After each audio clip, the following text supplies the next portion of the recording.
Dave did something. See, this is what happens. We everything's broken. We gave Josh shit, and then suddenly, Dave's broken. Yep. So, yep, that's how it is. We'll let Dave think. No, I'm messing with OBS to see if I can get this to work. Okay. Am I working, or is it just completely broken? I don't think I've used this setup since we've changed some stuff. So. Okay. Yeah. Now she's texting me. So. We're gonna have to start again. Well, while you're doing that, I'll open the soundboard and I'll have some fun. Oh yes, please. This is great. See, I'm gonna go look at Twitch myself. Maybe this one. Talk, Michael. I'm talking.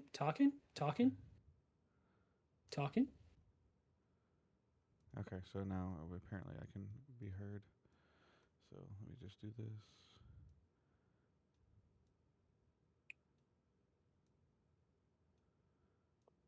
I'm gonna be annoying. Causing echo. Yeah, that's normal. I heard me. That's normal I heard for me. you. So. There you go. Ah, shit! He found a sound. Yeah, he did. He figured that out. So this is how I adjust live on Twitch or YouTube or whatever we do now. So.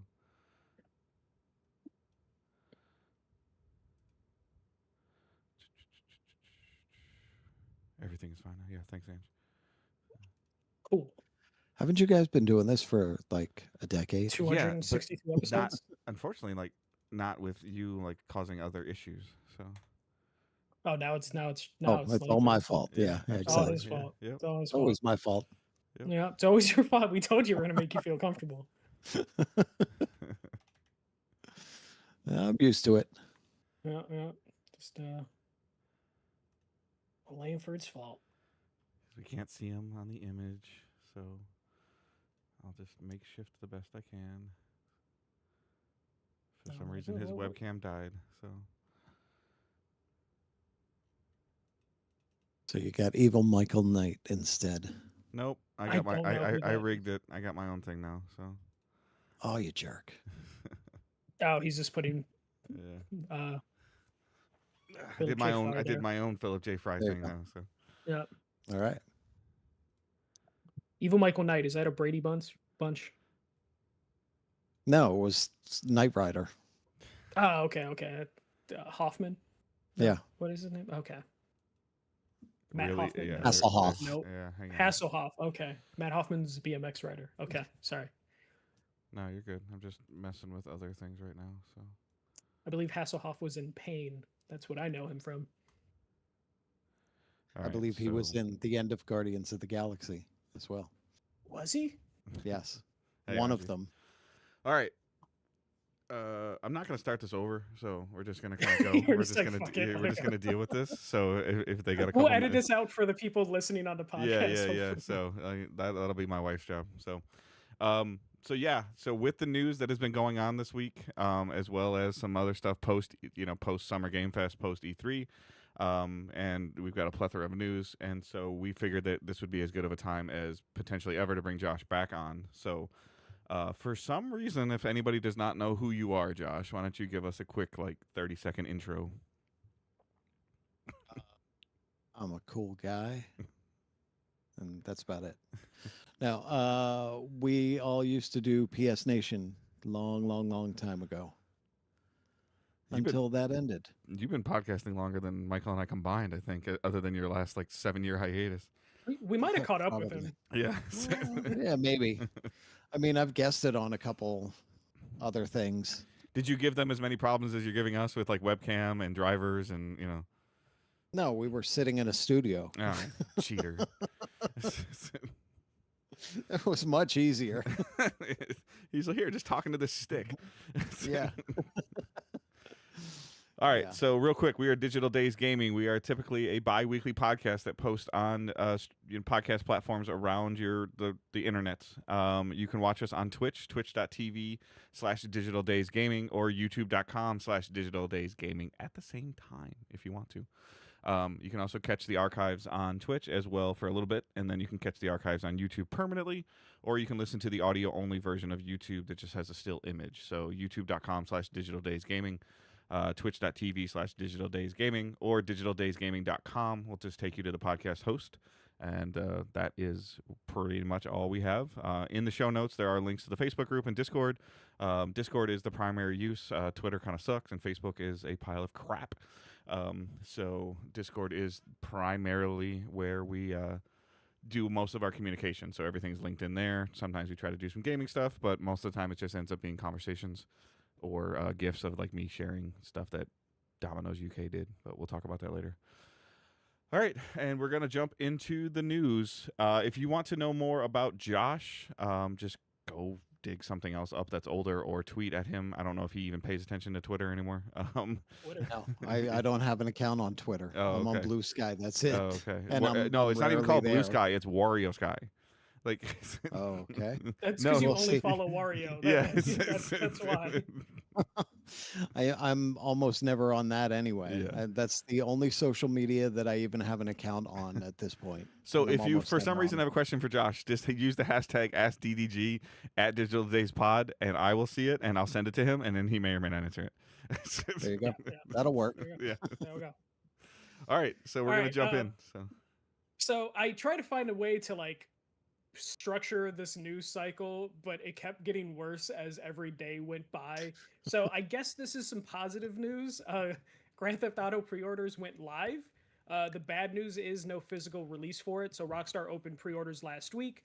GTA 6 will forgo printing discs and will be released in stores as a code in a box.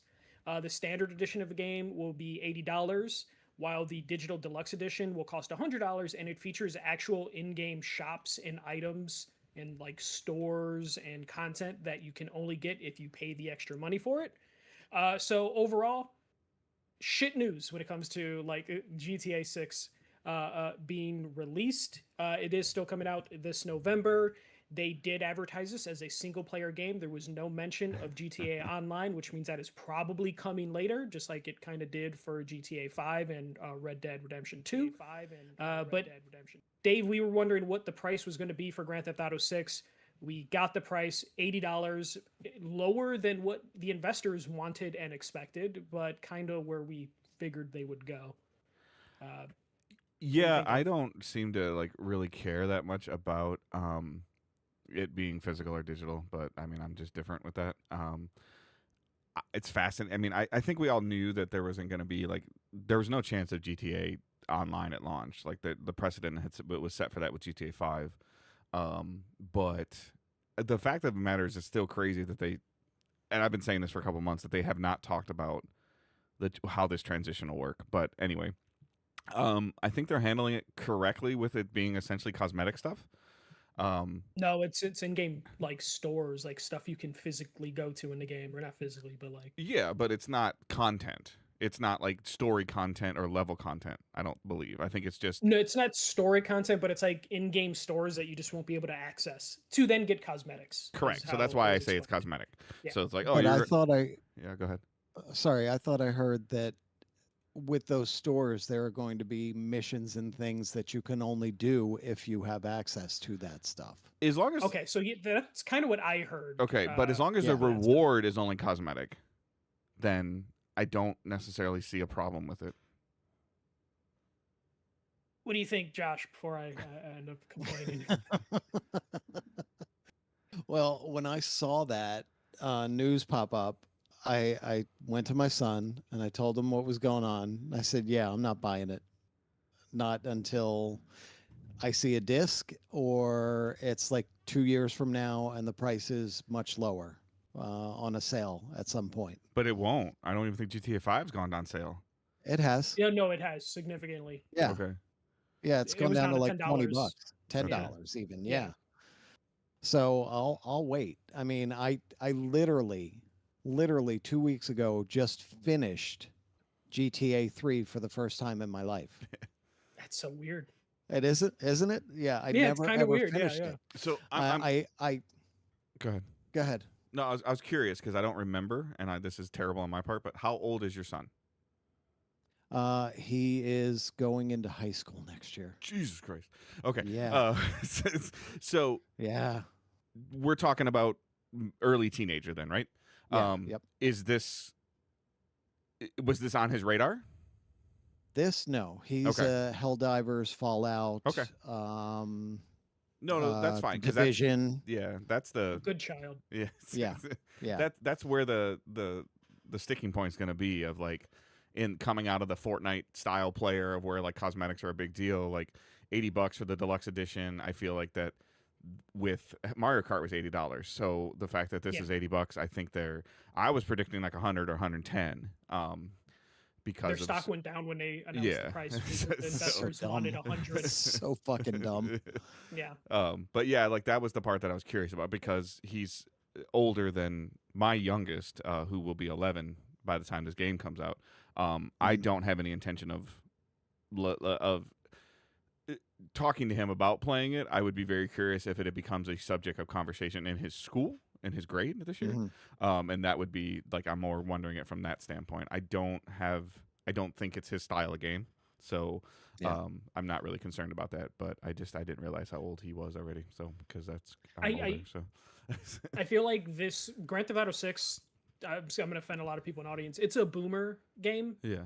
Basically, like the younger generation do not play. Well, yes, the price kind of dictates. Yeah, well, you're right. However, it's been like 11 years. So, if as an example, using Josh's kid as an example, if he's 13 or 14, maybe 15, he was 4 when it came out. So we don't know what kind of generation game this is going to be in terms of what's in it.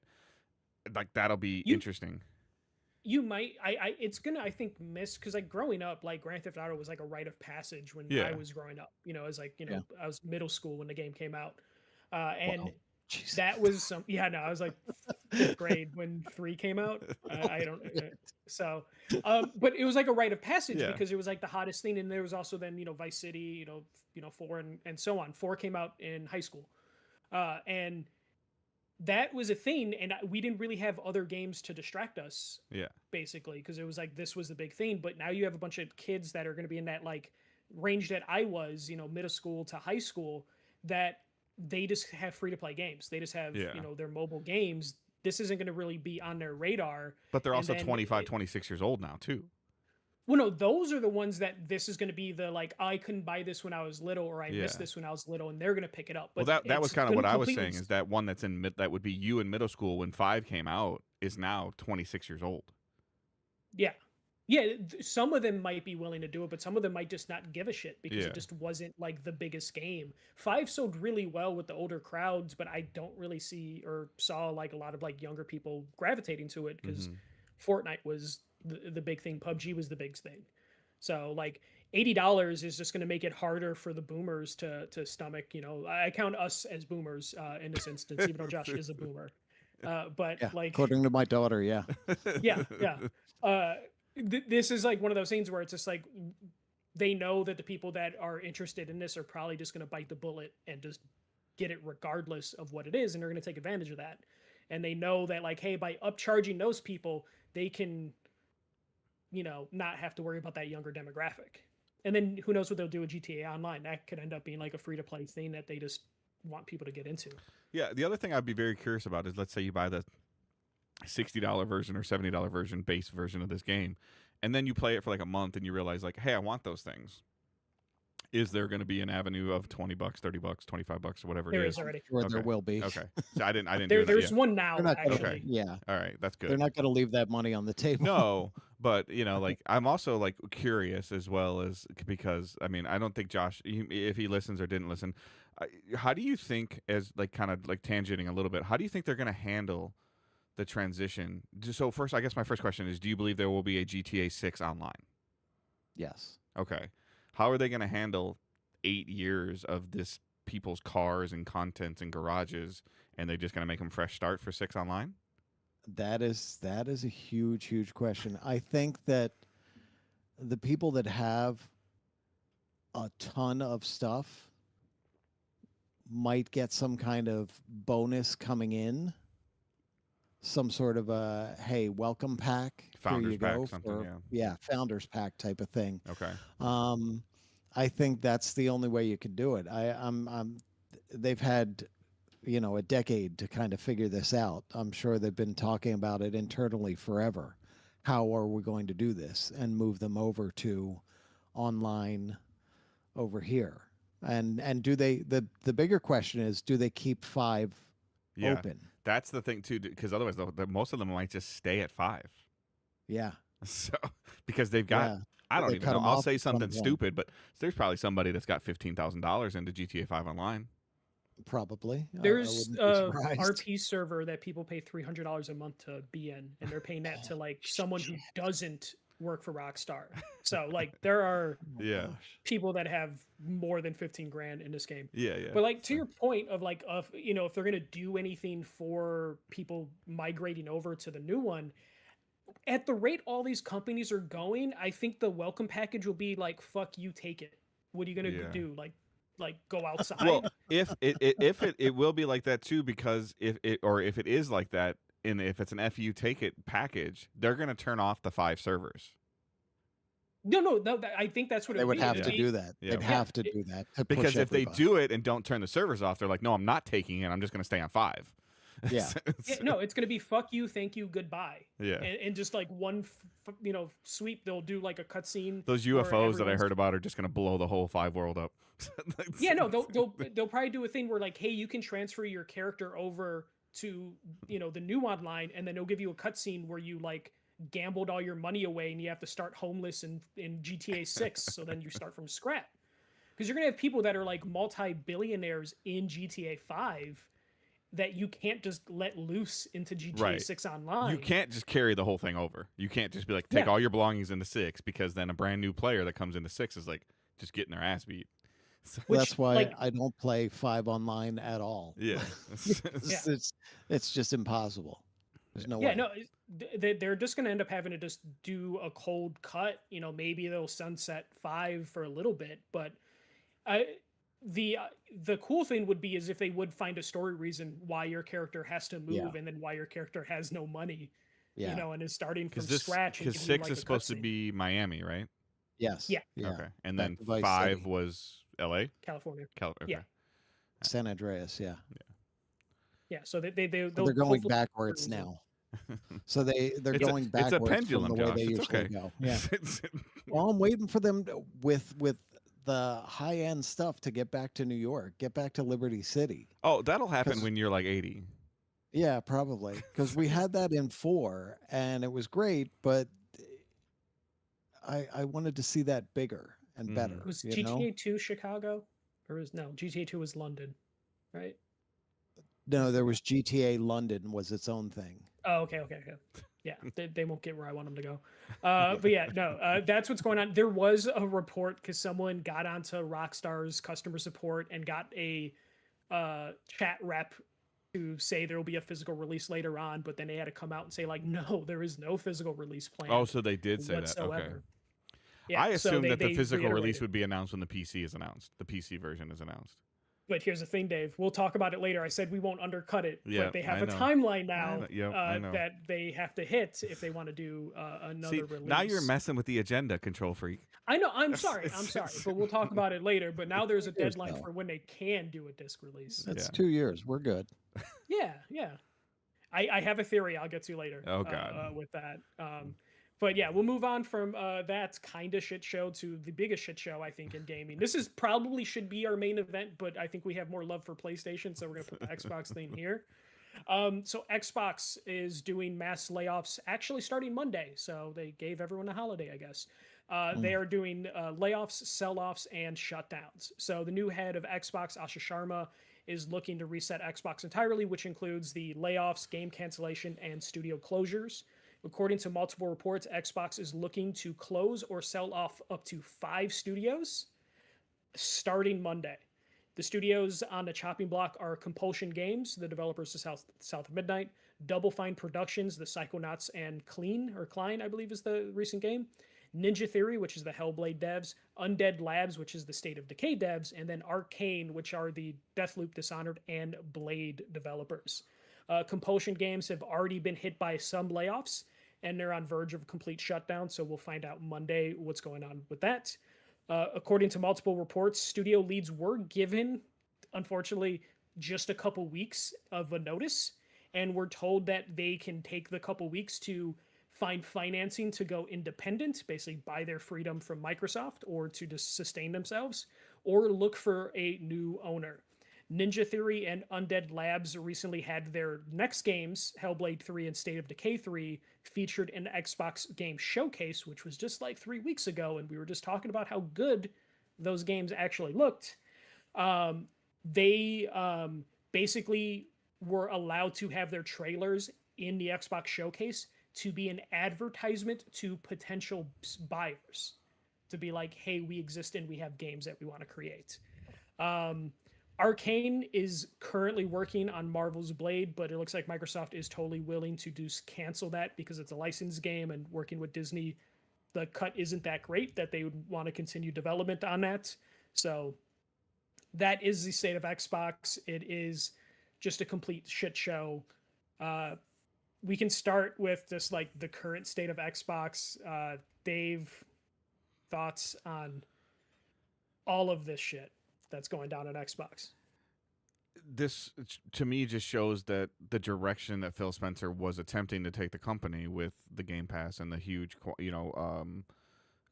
quantity over quality version of what him and his team were attempting to do is proving to be like too expensive. A lot of I actually thought that like this would work, like making a Netflix of game would work. They weren't able to ever do the cadence of it, and now Asha is in charge of picking up this shithole that it's a pile. There are some major studios in here that I'm finding like fascinating to me. Like Arcane is like, this is not like a failed studio. I mean, there are people that love the Dishonored franchise and the stuff that they have made. Well. Yeah. Ninja Theory, like their Hellblade was arguably a game of the year. It won some game of the year contentions or awards when it came out. State of Decay is not a thing to me. South of Midnight's been on my list of stuff to play, but there's been a ton of stuff on my list of stuff to play.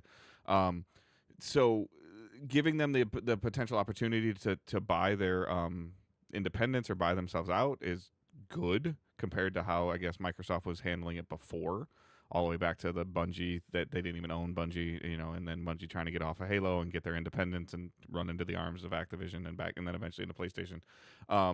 But we've kind of saw the writing on the wall with this with Toys for Bob. Yeah. With a similar situation, it sounds like that Ninja Theory might have the cash to get free. It's not a they lot. already had to cancel some stuff. But yeah, I mean,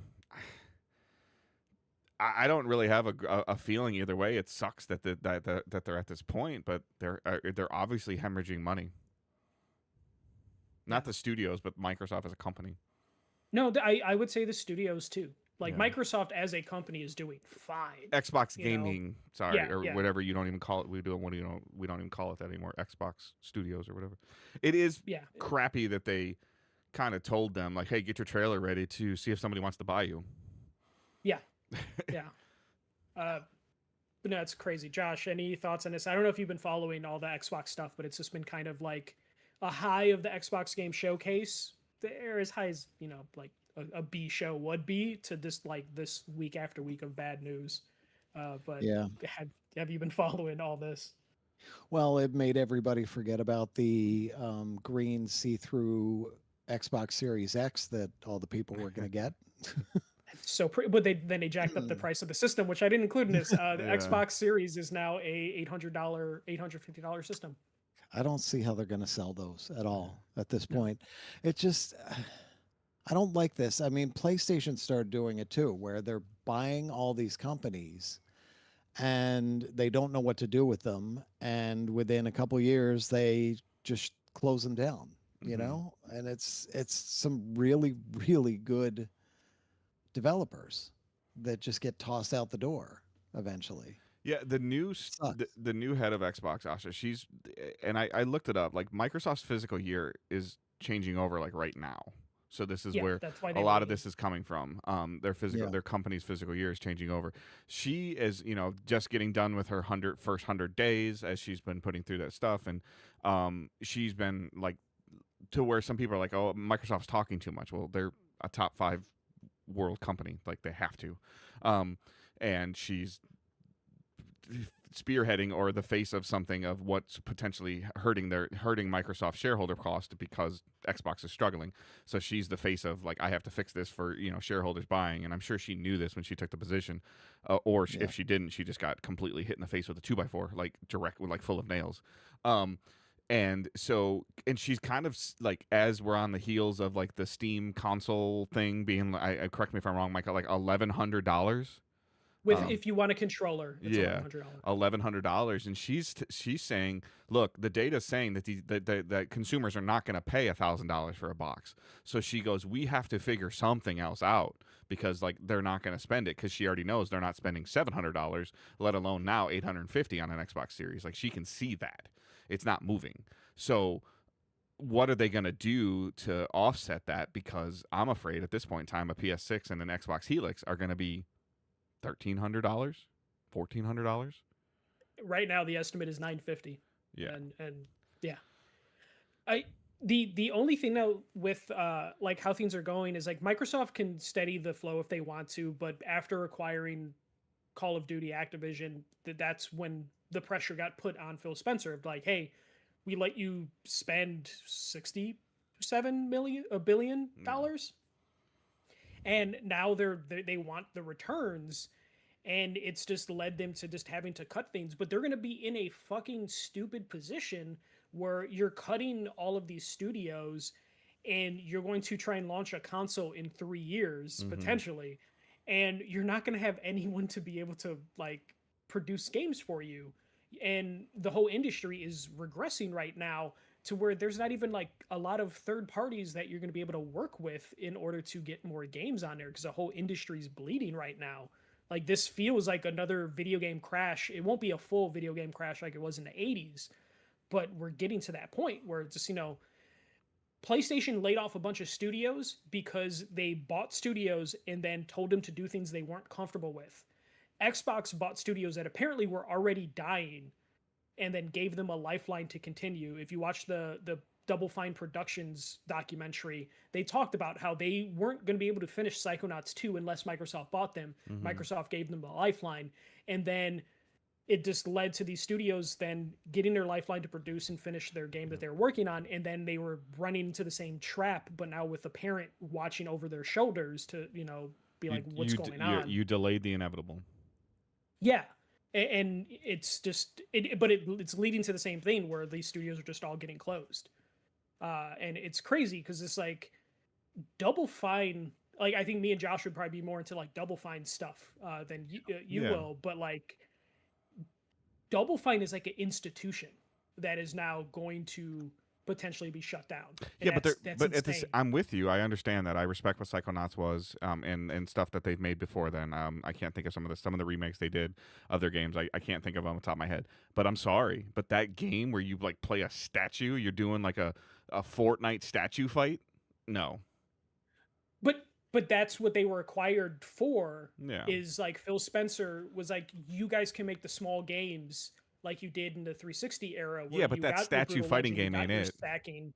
No, I know, but like Josh, you might have to help me out. But they had like Costume Quest, stacking, Brutal Legend, Brigade. They were pumping out these like niche small games that are perfect for a Game Pass. And it just, it just didn't work in this current environment, especially because Microsoft is just kind of like, no one wants to buy that console, so the exclusive are like meaningless. But like, I don't know if you have an attachment, Josh, to any of these studios, but it's definitely one of those things where I see this list and I'm just like, this is just insane to me. Well, I mean, some of the studios, like there's a bunch of games on there that I like, of course, but I don't, I don't know how she's going to handle this. It really, Xbox is in a really tough position right now. because again, for Do you know her what is background? it now? Yeah. Okay. I was just making Yeah. sure. Yeah, I've actually been following this stuff. But I don't know that they end up becoming Sega again. I mean, they were born out of the failure of Sega at the Dreamcast, and now they're going the way of Sega again. It feels like, Mhm. I Mhm. don't know that they're going to have enough to turn it around, enough runway to turn it around, because, like Michael said, they they they they pin their hopes on Game Pass. Mhm. And the problem with Game Pass is, sure, you've got a steady flow of money coming in, and it can help some of the smaller games. But like when they put Call of Duty on Game Pass, they missed out on millions and millions and millions of dollars in revenue that they could have had for people buying the game. And it's just become too much, I think, at this point, where now they're having to get rid of all these companies. They bought all these companies so they could feed Game Pass, and now they're getting rid of all these companies.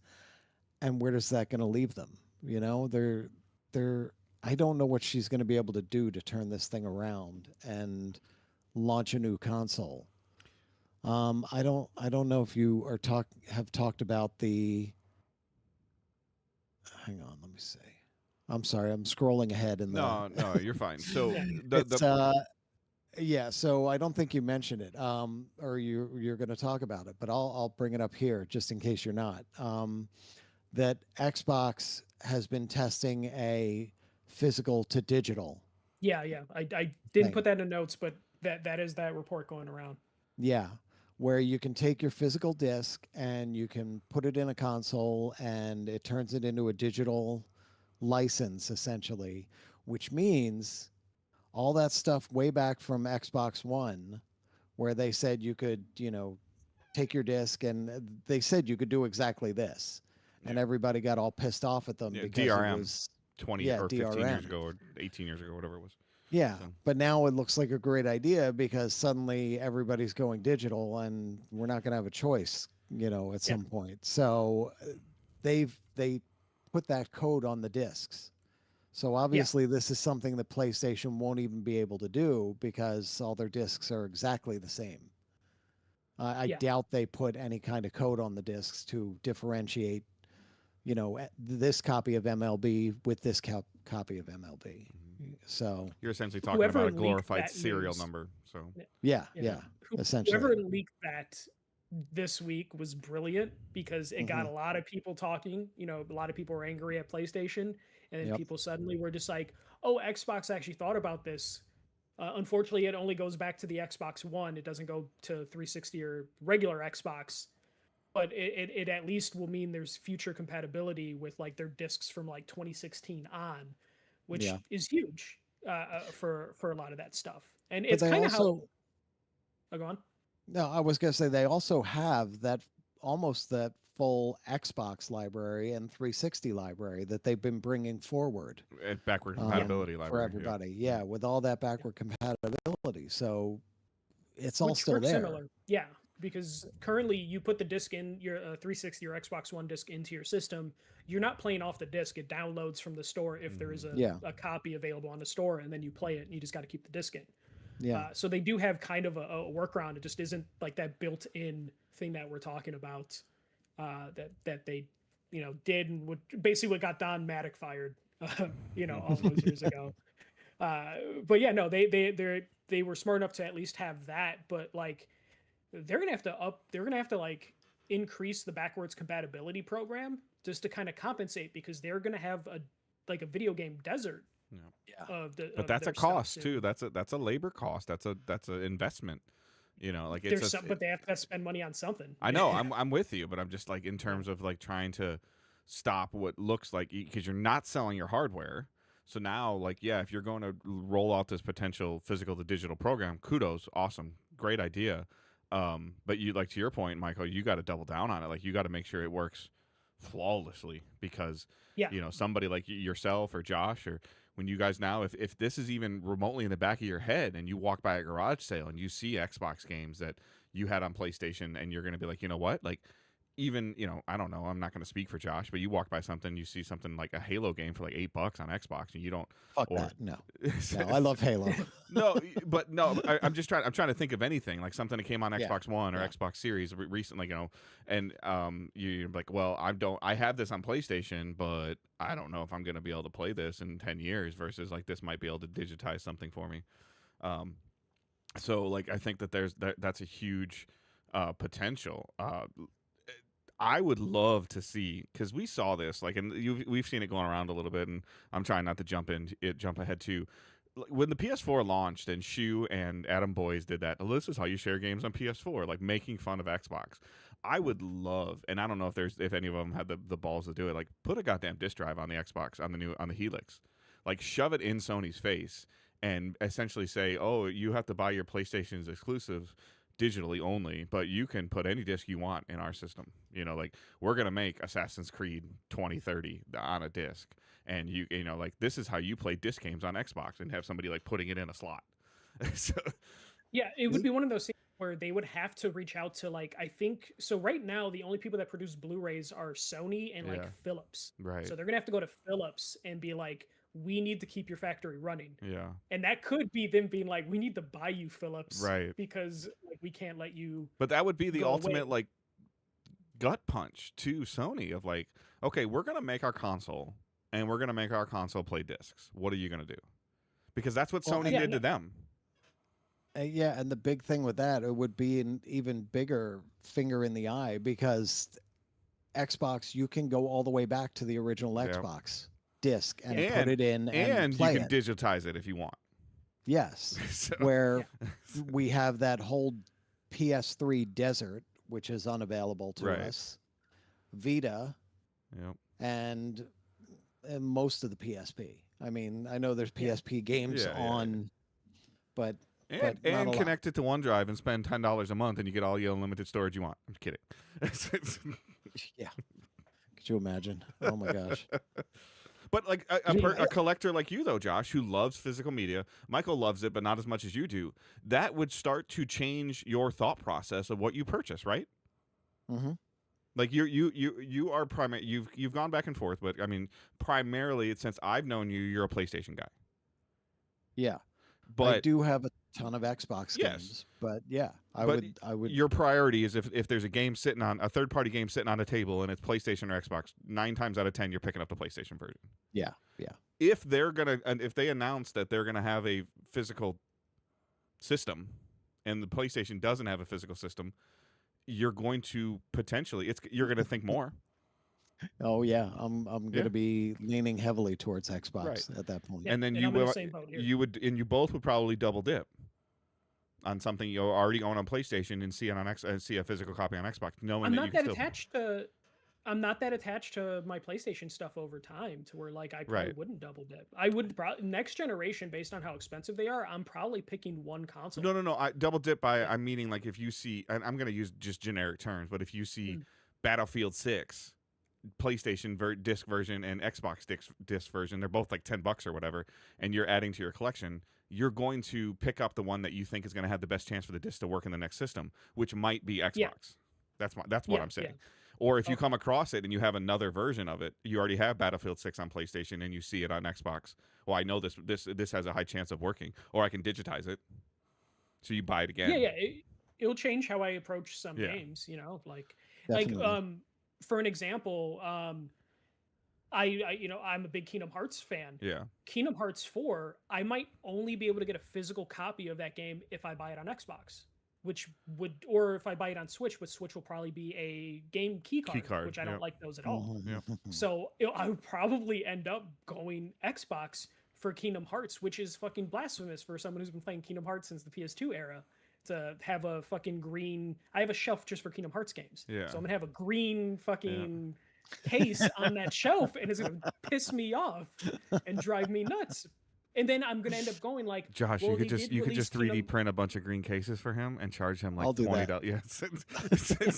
but then I'm gonna look at like, oh, we'll get Kingdom Hearts 1.5, 2.5, and 2.8 those, and I hate that I have those. That's what the fuck they're called on. Yeah. He just the says new it without even a generations. hesitation. Yeah. Like, But I'm gonna end up being like, well, I got to get the Xbox versions of those games now because I want the matching green cases Yeah, and I can yeah. have the set Yep. because I'm fucking stupid, and that's where I'm gonna end up with Xbox. But the only thing is, if they continue to close these studios, I might not have any other Yep. reason to even continue gaming in general.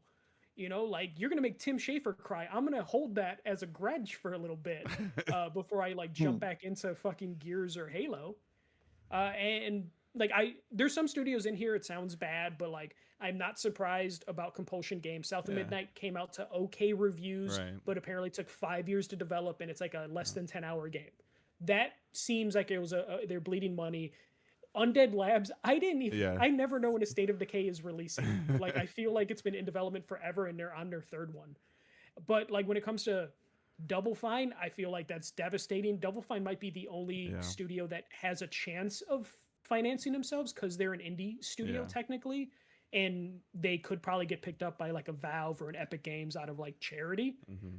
But I love Ninja Theory ever since Yeah. Heavenly Sword. So, but I don't think that Yeah. they are an attractive studio for someone to drop hundreds of millions of dollars Yeah, on it's, right it's now. not going to be an because- EA or Ubisoft. I mean, you might get Tencent to throw you a crumb or something like that. No, they've been selling off their Western shares of companies. The bottom line is the gap, like we're using Arcane as an example, the gap between Dishonored and Deathloop was too big. Like too big. Yeah, and now the gap between Deathloop and Blade is Yeah. even bigger. Yeah. But you would think because they are a Bethesda studio, they would have some shield, and Bethesda is just overall a trash fire in terms of producing content. You'd It think they just would maybe it just hold makes on the to guy that. that sold it to him look like a damn genius because he took his bag and left. Yeah. Tom Holland, not Holland. No, he's still there. Pete Hines. Yeah, Pete. Yeah. Not Tom. Spider-Man. Leave me alone. There's Yes. it was, Hey, he's got We Zendaya. said I Blade. can't- good on him, man. Yeah. You're like the one thing for Tom Holland. yeah. Nah, I love He that made guy. the shitty Uncharted movie. But yeah, no, Xbox is just overall it's just a complete shit show. Monday we're gonna find out which studios are closed, and it sucks though that like these studios for the last month have had to live in this like I don't know if I'm gonna have a job because it's up to like my studio head to like go out and pitch Yeah, themselves. have a and great the entire 4th of July and come to work Monday, maybe. Yeah, and the worst part is for a lot of these studios, even if they do get their independence, they're still going to have layoffs because there's no way they can run in their current like form without their financing. You know, so. yeah, like there's going to be, you know, if a company does say like, oh, we'll buy you, but we need you to get under this head count, like that's going to happen no matter what. And it's just kind of crazy. All right. Speaking of layoffs, fucking man, it's a shit show this week. Welcome back, Josh. PlayStation drops mass layoffs at Bungie. So PlayStation decided to finally hit their layoff button at Bungie, including most of the Destiny team. They said like reports are saying all of the Destiny team. Some reports are saying they kind of have a skeleton crew to like keep servers up. And some of the Marathon team have been completely laid off. A press release by Herman Hulst, the Grim Reaper himself, to break the news, basically assured fans that Marathon is the priority at the studio, despite them also getting hit by layoffs. The head of Bungie, Justin Truman, has stepped down. The co-founder, Jason Jones, has stepped down. I want to add that as an important point because there's a whole board at Bungie that, you know, PlayStation was able to get some extra seats on. And now some people that had a seat at that board are gone, which means PlayStation has more seats most likely. In total, it is reported it's 292 employees that are being let go across Bungie, contractors, and then SIE support studios that were helping out with Bungie. So almost 300 people have been laid off from Bungie. It sounds like basically Bungie has, for all intents and purposes, it's basically closed. Like they were a huge studio, but like they are not at capacity to do much anymore.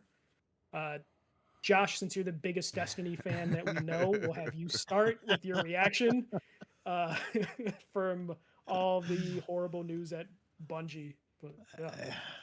I don't even know. How did they fuck up Destiny, Dave? They were just bleeding. Apparently, it was just the last couple of years. It was bleeding money.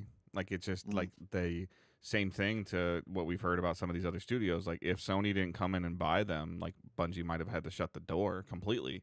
And then they got them to spend like whatever 4 billion or 3.67 or whatever on them. Like showing them something. The Justin Truman thing, like the head of Bungie, like that's not as big of a deal as people think it is. He's only been in that role for like 11 or 12 months. Jason Jones is a huge deal. If am I saying that name right? Yeah, Jason Jones. Yeah, that's a huge deal. He's been there for like a long time. Because the other co-founder left even Parsons, longer ago. Yeah, Parsons. Yeah. It also potentially sounds like that Sony might be doing some pretty shitty stuff to them because Sony decided to purchase them, and we're getting near like the 4-year anniversary of vesting, and that vesting was coming up like in the next like 60 days or less. And then they're letting him go. So I expect a lot of stuff to be in court tied up with that because they're going to be in there. They're going to be employed for 95% of the time. And then you lay them off conveniently before that. So they've already had a couple court cases problems with this. So I don't know if this is like Sony trying to trim the fat, and seeing what they can get away with. So like, that's really bad. And then the other thing I'm not saying that this is perfect. This is what I saw. Apparently, that looked like Holst's statement. If you substituted the word Destiny 2 for Concord, it was identical, like word for word. So he copy and pasted it, or they copy and pasted it, and replaced Concord with Destiny 2. It's insane because they basically a month ago promised that they'll support Destiny 2 in terms of just like making sure it runs and all that stuff. And then they're like, we actually let go of the entire team. Yeah. It's full disclosure though. Destiny 1 still runs. For now. Right. And I think part of the reason why Destiny 1 was still running is because Destiny 2 was running. And they were running on the same server type and engine type. So, but they have come out this week as an avid follower of Destiny. I wouldn't say I'm an avid player of Destiny the last 4 or 5 months. They're getting to the point where they have delayed their weekly updates, their weekly update that they typically blog posts that they release every week, obviously because they don't have staff to do it. And they are kind of said the other day, like, hey, we have to disable something that we're seeing as a problem in PvP, and we're not going to be able to fix it. So this is just off forever. Yeah. So. Which means you're going to get the influx of hackers who are just going to just like probably destroy the game. And Bungie has been so good at actually, probably not good for Bungie fans because like they probably haven't been good enough. Better than others at dealing with cheaters. Yes. Yes. It's a weird way to compliment them on this and then have Destiny players be like, they're terrible at this, but they're better than other developers. But like, there's no one there to keep up now anymore. Yeah, like it's gonna turn into like toxic. It looks like on paper to me, anybody that's been kept that's on quote unquote on the Destiny team has a large social media presence. Therefore, it would optically look really bad if they just stopped their social media presence. That's my opinion when I'm saying that. The head of their communications, this DMG guy, like he's like, I don't really know why he needs to have a job because he was, for the longest time, he was the listener of the players, and then he would be the voice to the developers. If you don't have a developer, what do you need a listener for? But I think letting him go would... and all of a sudden his social media feed just stops. Like, I think that people be like, hey, what's going on? And like, there's just, I feel like there's a couple people that are there that are figureheads, scapegoats. Yeah.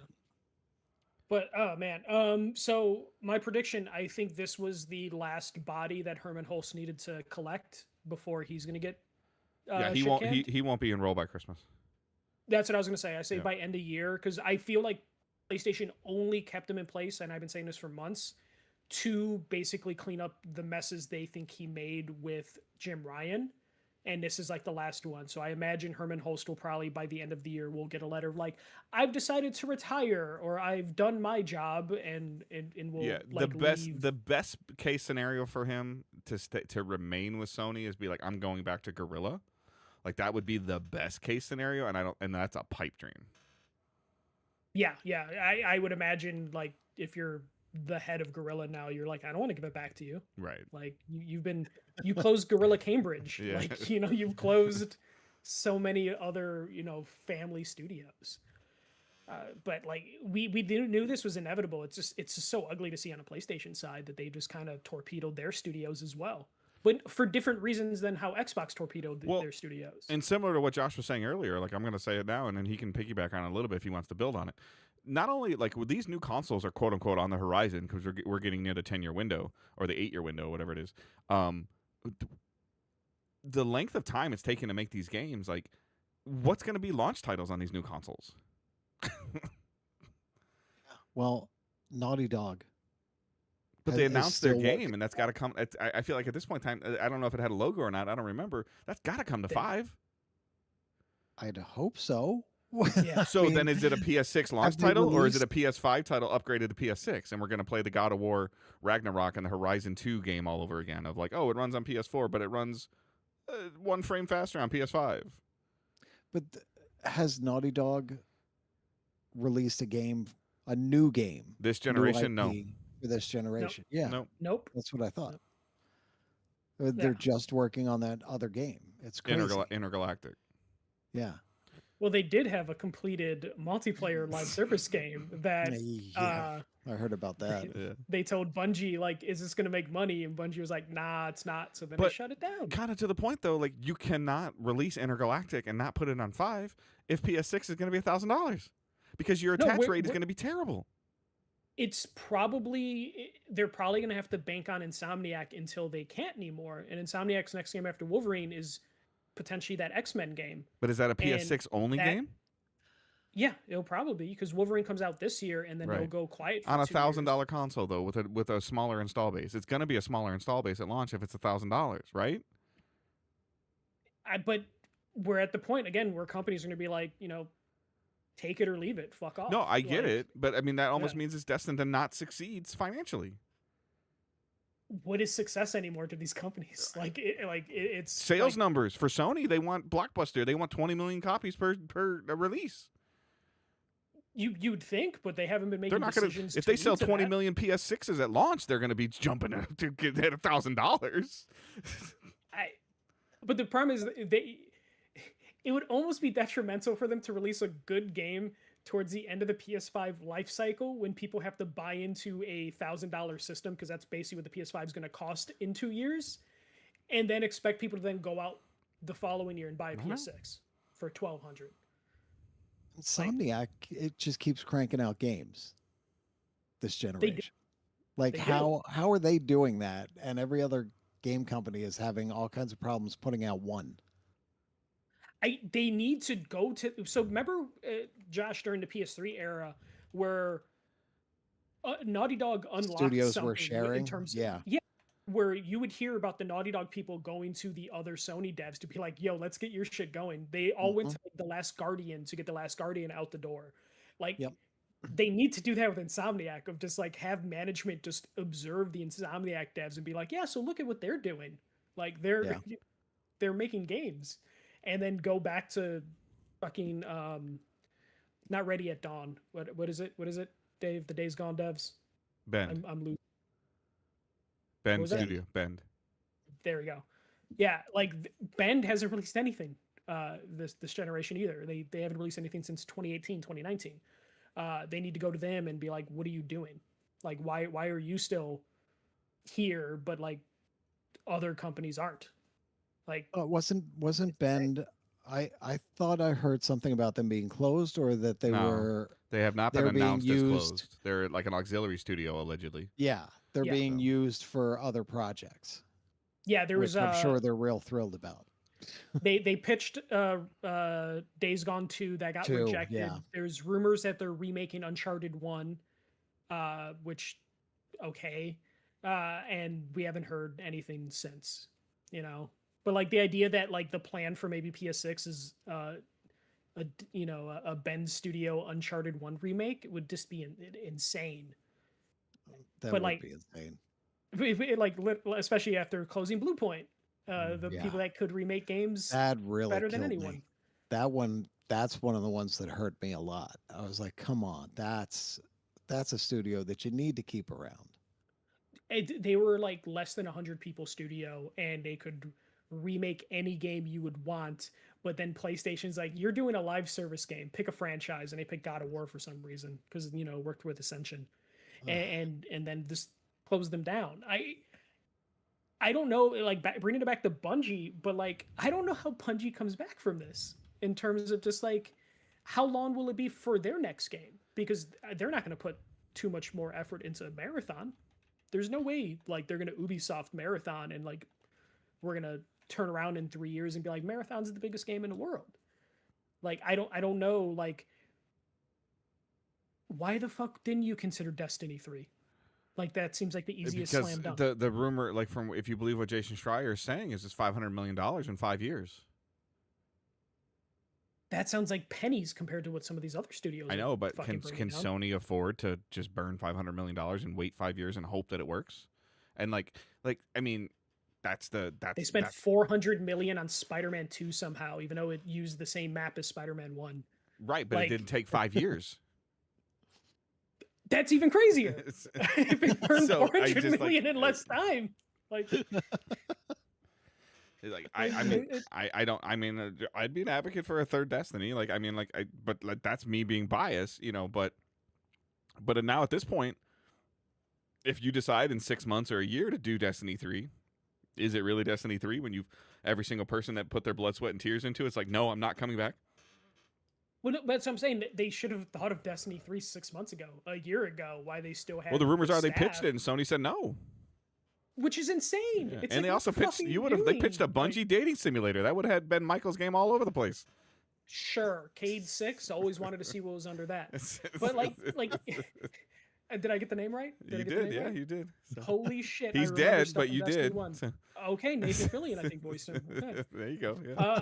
Yeah. Gina Torres, is she dead in the game? No, I don't know. You don't know what Gina Torres is. Okay. I think she was in that game.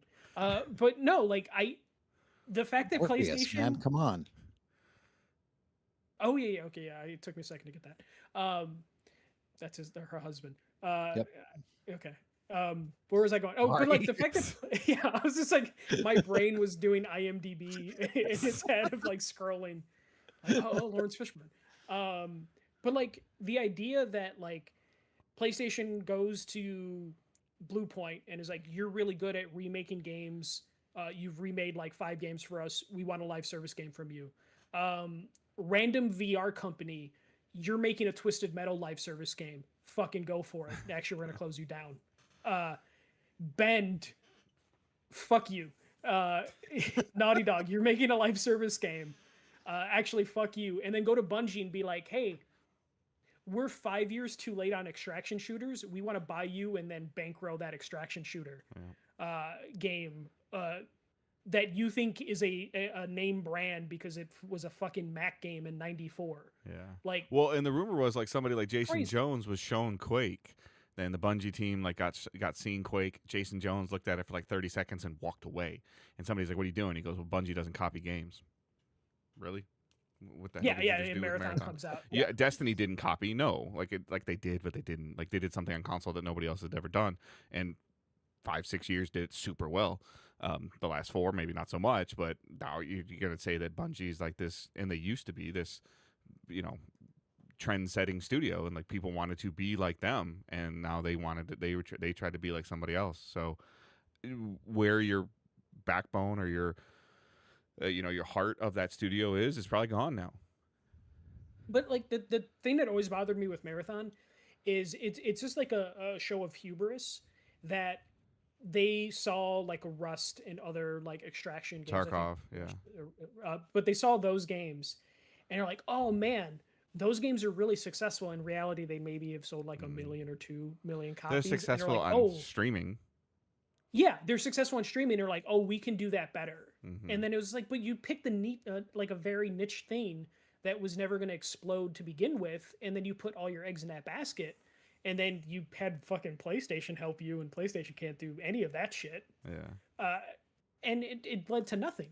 You know, it's just so fucking stupid. I hate games now, guys. I don't know about how you guys feel, but I fucking hate games. I love my Atari. What can I tell you? I bought Pitfall like there you 3 go. months ago. All right.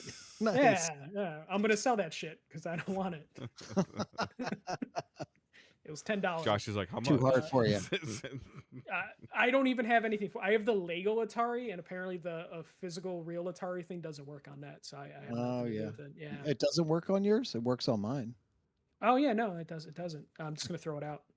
Okay. But yeah, any thoughts on Bungie before we move on? It's just like it's sad. I know, I'm joking, but it's actually a really like bummer to see Bungie also now fallen. Mm-hmm.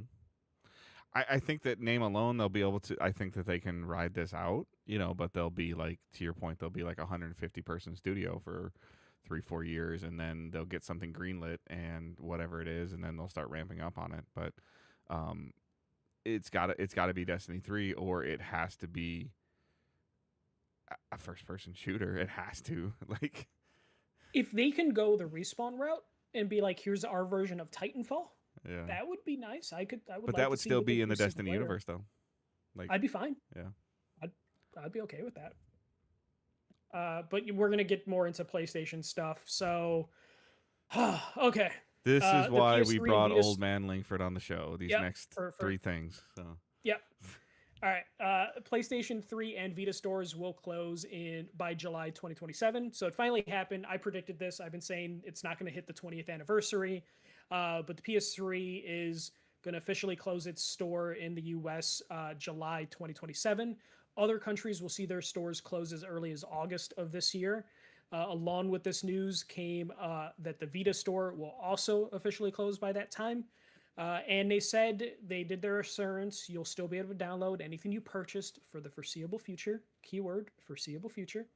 But yeah, PS3 Vita stores have officially have an end date, and they're probably not going back on it like they did in 2021, the last time they tried to kill these stores. Josh, as the other physical media crazy person, how are you taking this? Well, they were smart in announcing this right after they announced the end to physical disc production, because everybody is so fired up about that, they've completely forgotten about the other thing. Where last time when they announced this, there was such an outcry that they had to walk it back. I mean, they're the digital stores. From the day they opened that PlayStation Network store on the PS3, the HTML version, which was a piece of shit, where you could only download one thing, and you had to sit there and wait for the entire thing to download before you could do anything else on your PS3. I didn't want to get anything digital, and then I started getting digital stuff, and I got a lot. I broke basically the PS3, because every time I try to look at my list, it's over 2,000, 3,000, 4,000 items long, and it just can't figure out the list. It's too much. I can't download all of that on a single PS3. It's impossible. There's not a hard drive that it can accept that will hold all that. Yeah, you're limited to 1 terabyte. Yeah, I don't know. I mean, I've got 3 or 4 PS3s laying around. Several of them are still hooked up, but I almost never touch them at this point. And it sucks because there's so much on there that is not available anywhere else. Yeah, it'll be lost media starting 2027. Yeah, for a lot of this stuff. Yeah, we're talking about especially it's not the case anymore, but like Days of Play, the original Days of Play, the answer to like the 360 Summer of Arcade, there was a ton of interesting small download exclusive games that were released like every week. There would be a big thing like every week. It would be like, oh shit, they're releasing like 5 actual real video games. Not like today where like on the PS5 store there's like 20 things released, but they're all like asset dump, like trophy hunting games. But like there were actually innovative, small, interesting games on there that never made it off that system that will be gone now.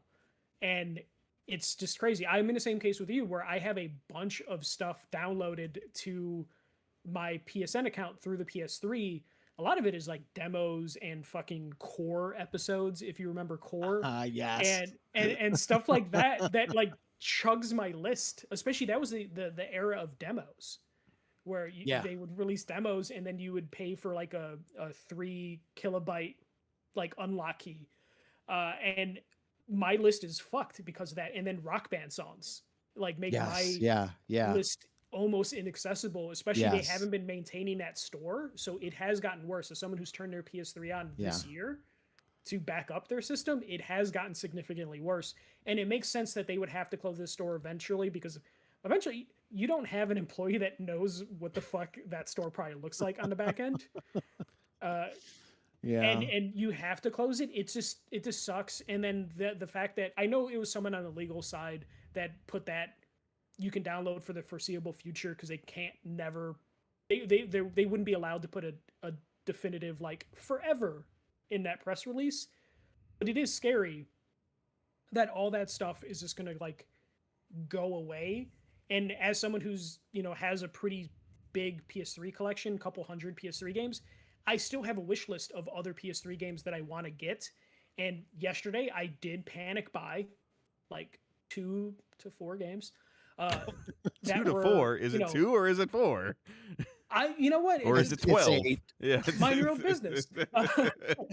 No, I did pick up four games yesterday because they've been on my eBay wish list forever. Which ones? So I picked up Darkness 1 and Darkness 2. Okay. Because you want to get Darkness so you can watch. So you can watch To Kill a Mockingbird. Is that what's in its entirety? I forget what is the movie that you can watch on the Darkness screen. I don't even remember. And then I picked up The Last Guy. Oh yes. Because it released in Japan on disc, so I picked that up. Yeah. It's one of my favorite games. And Rain released in Japan on disc, so I picked those two up. And I do have them digitally. How much did that cost you? I know. So luckily, Darkness already jacked up in price. They were $10 games. They're $20 games as of today. Okay. Because people have jacked up their prices because they know what's coming. Yeah. Okay. The Last Guy was 30 and Rain was 40. Okay. So I spent about 100. 20. Yeah, about 100. But I was like, you know what? I don't know how long my PS3 will last. I have 3 PS3s, but one's yellow lighted. The other one is kind of on its way out. And then I have a super slim, or not a super slim, just the regular slim. But like, I don't want to have to worry in a couple years when they're just like, hey, you can't download this anymore. Right. And then I don't have a backup, and you have to have your Josh, you can back up to an external, but it's different, You might be able to speak to this a little bit better than I can, and maybe Michael can. But technology-wise, potentially, how close do you think like Hyperkin is to making like a Retron that can play PS3 discs? I don't think they're there. Okay. Yeah, the PS3 is a different beast. The cell entirely. processor. Yeah. Yeah, there's that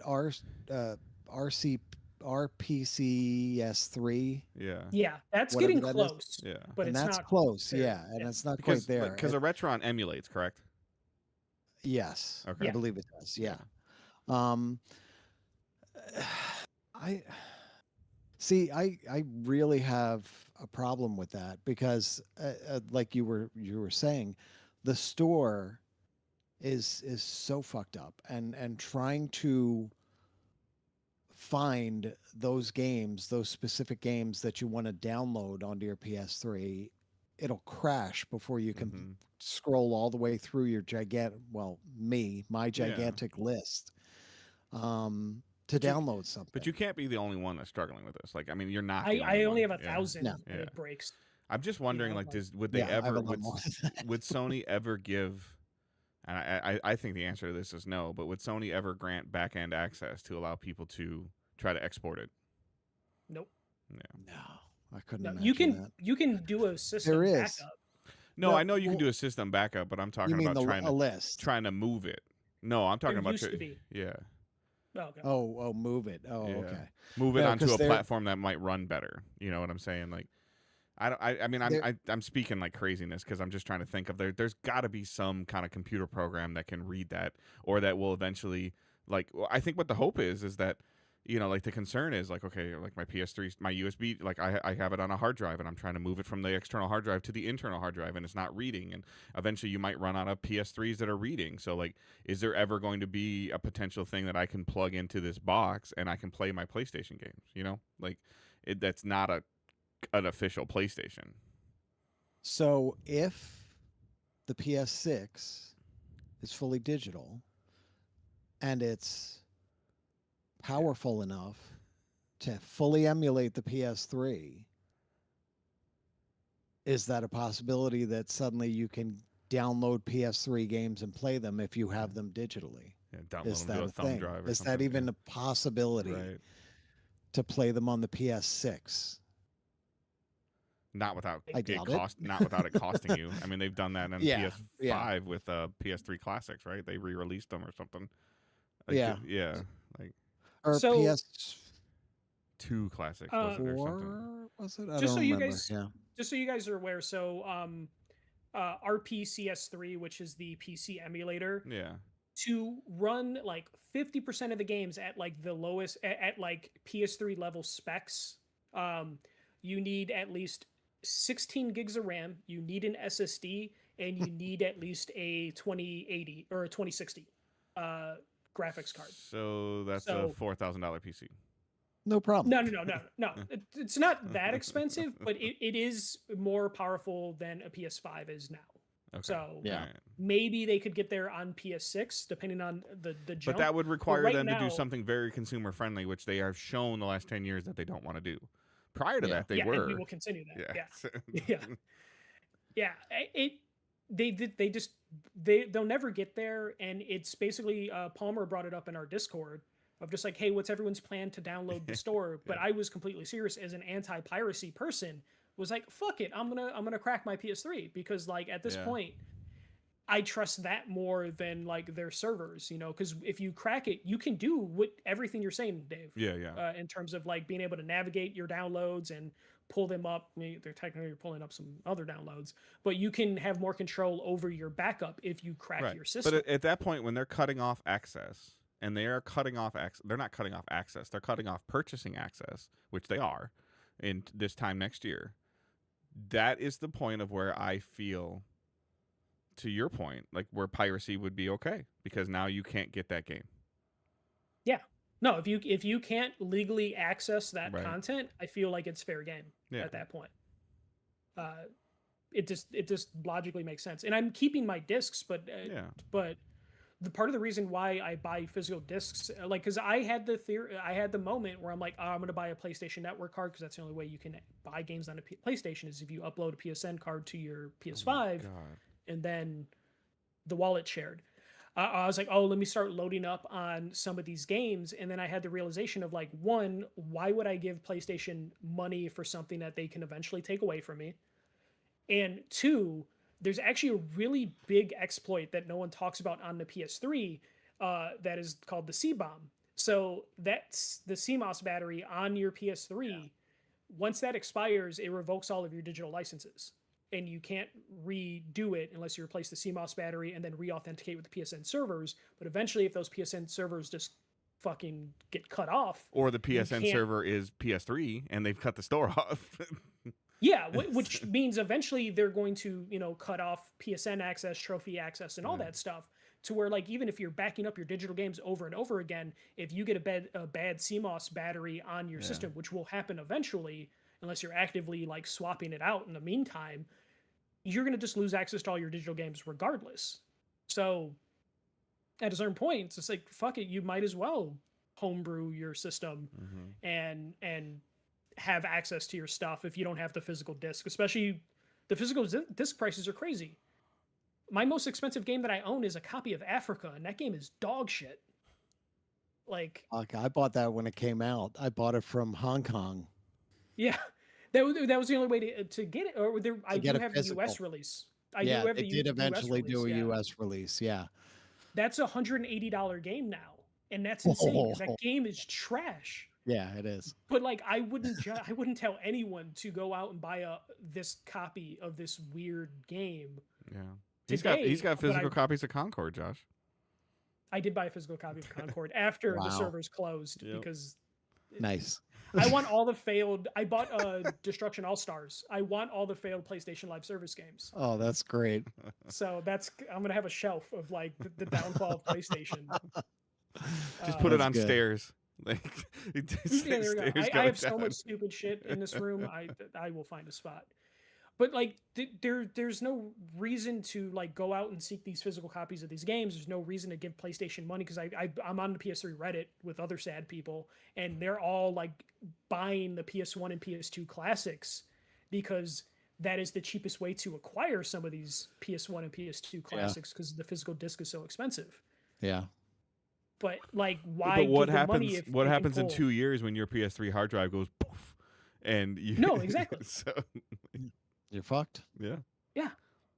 Unless you have the physical copy, or you Yeah, but homebrew there's your system. there's games that have never come out physically, right? Like PS3 games that have never So come out. many. Yeah, like Oh, so there's many. tons and thousands tons on probably. PSN. Yeah. yeah.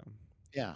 And once your hard drive just gives up, And, yeah. I mean, and that's unless the thing. unless you have a backup of the hard drive, like Like I could if I could sit down, like I somewhere, and I was looking for it as you guys were talking that whole time. I can't find it, but there was there's I an had a HTML shortcut. browser list, right? well, no, there was a shortcut that you could basically pull your entire PSN download list into an Excel file. Yeah. Yeah, it was a Firefox extension that Yeah. let you do that. I'm sure when And I I'm messed with sure that, I'm sure so Palmer has it. He'll post it in the Discord in a day or Yeah. two when this posts. So it broke That's years what it ago. was. oh, it broke. Did years it ago. really? Okay. Broke, Yeah. yeah, Okay. it broke years ago. Or he It broke Palmer has when I the tried to Palmer use has it. the alternative. Because Right I had thousands and thousands of titles listed, and yeah, it was a ton of Rock Band stuff, and it was a ton of PSN stuff. It was a ton of just crazy shit. All the like, I had multiple. I had a Japanese account, I had a European account, several Same. European accounts, and at one point I downloaded all these previews that were on the European PlayStation store because they had some huge event going on and they showed all this cool shit, all these games. They had videos, music videos from all kinds of artists and everything. That's on one of my PlayStations. I don't know which one.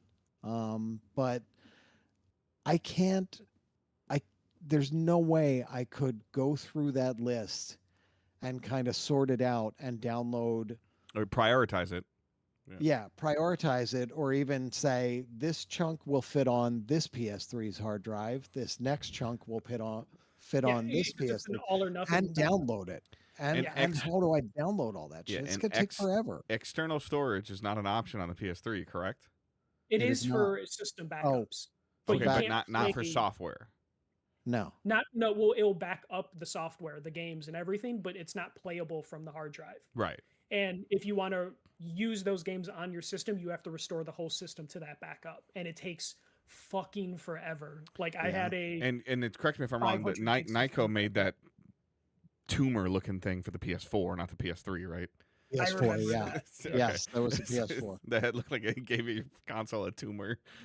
Yep. Yeah. No, it's. I can the say PS3 that, is- by the way, my wife's recovering from cancer. But like I remember the first E3 I went to, like I think I asked them because I think that was the year that came out, was like our first Yeah. E3s. Josh's like however many, and I think we all asked like, is there one for the PS3? And they're Mhm. like, PlayStation made an ugly ass system that we can't do shit with. It's basically the talk that I got of just like, yes, they did. Yeah. Well, there were also 3 different versions of it. I Yeah. mean, it wasn't Yeah. an easy thing to work with. But you could only use I forget XFAT. Seagate. No. Seagate. No, FAT32. You Yeah, can only use FAT32, correct, too, 32, yeah. for everything, and most computers. That information is have what that like put installed. PS Nation on the map because he figured out how to properly switch the Yeah, hard drive. That's how basically. he starts. Yeah, those how-to guides. Yeah, but the PS3 is basically it's dead. It's my favorite console of all time. Yeah. I'm just gonna keep buying physical games where I can, but again, those eBay prices skyrocketed. Yeah, somebody's within, gonna make an SD card that I stick in my ROG Ally and I can play all those games. I wish that was the case, Dave. I so wish that was the case. You can maybe get the 360 version because the 360 emulator's No, I gotten know. way better than the PS3 emulator. You have Aquanauts Holiday? Do you have Aquanauts? No, I don't. Aquanauts Holiday. Yeah. I don't. Oh, I geez. don't. That's See, this is when the you other flex one I on got me. from. Yeah. That's the other one I got from Hong Kong. That's a topic. That's a topic for a show that you guys can do when I'm on vacation, and Josh can be like, you guys, you can play Go Fish with each other. I have my wish list. Not your wish list. You can just play Go Fish with the list. Like, no, yeah, do you have any like sixes? Do you have any Aquanauts? Do you have any I'll go Aquanaut one for one. holidays? My games are right behind me. I'll just go through my list and see if I have the game. I'm gonna be pissed if I like strike out 3 times and like not having a physical game that Josh mentions. Josh, mention 3 physical games now. Hang on, I'm He's looking looking at on my his shelf actual above his list. head. No, my actual list. Okay, Boko no Natsuyami Fuck you. 3. 0 for 1. No, you don't have that. I don't have it. I know the game. Carnival Island. Fuck. And Captain America Super Soldier. You have to have that. I have that. That's I have all the Marvel games. fantastic game. Yes, that is a God of War clone, and it's good. It was just one of my favorite games on there. It was amazing. Somehow the Thor one sucked, even though it should have been. Yes. Okay. Oh my gosh, that was horrendous. I reviewed that. Oh, that was bad. Hulk one was okay. Iron Man 2, solid. Do you have Sega Dragon was on a Slayer? run. Right, Dragon, let's stop no. this. Yeah. Yeah, no. All right, we'll let's stop. get out of this. Okay. All right. So further bad news. PlayStation revoked 551 movies from owners. So PlayStation recently ended their partnership with Studio Canal, and that led to PlayStation revoking previously purchased movies from owners. So over 550 movies were affected by this delisting. There were no words on refunds or ability to access the content again. Some of the Studio Canal movies were like Terminator, I think like the Predator movies, Rambo. So a lot of like some of these like 80s classics. So very popular movies. And PlayStation basically just lost that deal and had to revoke stuff that was purchased. Buy your physical movies, I guess, too, because holy shit. Play them on what? So on your PlayStation, on your PS5. Why you still can. My PS5 doesn't have a slot, sir. I think it's your fault. That's a. I'm not going to go there. There's a good joke there. He was desperate in the middle of the night trying to pre-order anything possible. I'll just steal my son's if it becomes that big of a problem. I have an Xbox Series X that has a slot on it. There you go. That doesn't have the best Blu-ray player, but it has one. So I know there's people in this situation, but I also personally know people who have a Blu-ray player, who have a PS3, who have a PS4, who have a PS5, that buy movies from PlayStation. Like I never would buy movies from PlayStation because you've got it on your PS4. Will you still have access to it on your PS5 or your PS6? Like that's a thing that's different than like Movies Anywhere. Where you buy or a disc and Fandango, you like get a Movies code Anywhere is or- Fandango now or something. Yeah, like Yeah. and I think And they're even those they're fuckers bankrolled by can- Walmart, but that's still iffy. So Yeah. Its Even patents have changed and it's gotten dirty or like stickier and weirder. but they can also pull a movie because it's just a license, you know, Yeah. and it's but Amazon does it all at the least time. in that situation, It's you insane. typically have a physical copy in that situation. Yes. most Yeah. of the time. Yeah, I don't understand. Like, I get that there's people that they don't have any other recourse, or they say, well, yeah, I'll just buy it here because I don't have Apple TV or I don't have Yeah. Netflix or I don't have whatever, and this is where I spend all my time. But when you can buy a physical disc, you've got your physical disc. It's like those people that want to see Supergirl and they buy it off the guy in the corner in Manhattan. Like you're not getting. The thing is, a lot of, especially I actually own like a decent amount of, not a crazy amount, maybe like 10, 20 movies from the PS3 era, because at one point they were super cheap to where it was kind of like a cool little thing of just like, Mhm. oh shit, I could buy this movie on my PlayStation and play it on my PSP and fucking 260p. That's awesome. And I would do that, and a lot of those got revoked over time. I think I had like episodes of Community that were free Yeah, on the PSP store and the they PS3. did That was the vote for Powers. me. Yeah, Remember Powers. Powers? That's Yeah. gone. Yep. The Playtesters, I believe, is gone, or whatever the fuck that Yes. Yeah. reality show was. The thing, I forgot. Will Powers Yeah, came but from. hasn't at least some of that stuff been exported to YouTube though? Some of it Yeah. has. I don't know if Powers had licensed stuff in it, Pow- so I don't know. Okay. Powers is out there somewhere because I have it on my media server. Okay, so someone I out don't know there. where I got it. It's how we found Yeah. out that Josh had OBS when he didn't know he had OBS. Yes. Yeah, he somehow has powers. Yeah. But no, all that stuff is like. I mean, I mentioned the core episodes Yeah. earlier. Not that anyone would be Mhm. like, "Oh, I want to have my episodes of core," but like, oh, it was a time and place. It was kind of It was cool neat to to have. see that stuff. Yeah. Yeah. But yeah, no. This basically, I want to say that PlayStation announced we're closing digital storefronts. We are revoking movies. And finally, we are ending physical disc copies. Please only buy digitally from us. All within the same fucking day. Yeah. So Yeah. PlayStation has decided to end all production of physical discs for the PS5 and I'm assuming the PS4 by January 2028. According to the press release, this is due to trends and customers' wants. Okay. All previously announced games with a pre-2028 release date will still see their disc made, but after that, physical media on PlayStation will cease to exist. Huge news. One thing before I let you guys go at it. Disney a while ago, I'm assuming this means PlayStation is just ending most of their Blu-ray productions, period.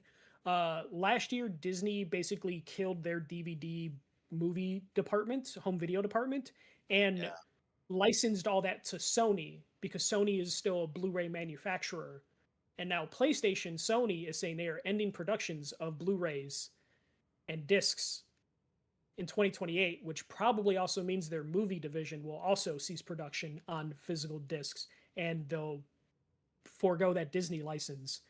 So we are also probably going to see this have huge ramifications on the movie side of things in 2028. But yeah, end of physical media on PlayStation. Dave, Josh, whichever one of you guys want to tackle this one. Go ahead, Josh. You don't want me to start? No, I'll start. Okay. Yeah, I got a big problem with this. This of course. I texted him the other day. This is what started this whole thing. Like within 48 hours, I texted him and I'm like, okay, like, hey, did you see this? Because I immediately thought like you're the first name that came to mind when I saw this post in our Discord by Palmer. Yeah, I got a big problem with this. I mean, look, I looked this up. All right, so when the PS4 came out, PlayStation said that digital games were about 13% of their sales. Now they're saying it's around 75 to 80% of their sales. So people have gone digital. A lot of people have gone digital. But the thing is, just like we saw with the movies, it's a license. You don't own the game. It's a license that they can revoke. What was that thing that Kojima brought out? PT? Yeah. Yeah. They revoked the license on that. And if you didn't already have it downloaded, too bad. You can't get it. I mean, there is a way to get it, but we're not going to get into that. I'm sure you can find it online. But still, they can just pull any of this stuff at any time. And So- they don't have to refund you. No. And I don't know if I'm going to continue on with PlayStation and all that, especially with the prices. The prices of the consoles are going to be outrageous because of fucking AI and all that. So, yeah, I've got real problems with that. But the other thing is, all the younger generation has started to swing back to physical media Mhm. with LPs and DVDs and Blu-rays because streaming sucks. They don't have the movie you want. They keep taking movies off of different streaming services. You can't pay for all these different streaming services. It's a huge pain in the ass when you can just go out and buy the DVD and play it, and it works. Whenever you want. Um, so I don't know what's going to happen here with if they try to cut off all of the movie stuff as well. I don't know how that's going to work. Is there going to be enough of an outcry to keep them from doing it, at least for a little while longer? Because it's not a huge increase in people buying physical media again, but for years and years, it's been dropping, dropping, dropping, and now it's gone up again. Yeah. Like suddenly it's going up again. And I don't know if that increases over time or it just never has the chance to increase because you've only got 2 years to basically make that case that we want physical. As far as movies are going, I mean, they basically said, "Fuck you, we're done with games." Yeah. So I'm really upset about this whole thing. But like the Switch and their key cards you mentioned earlier, I bought the Switch 2.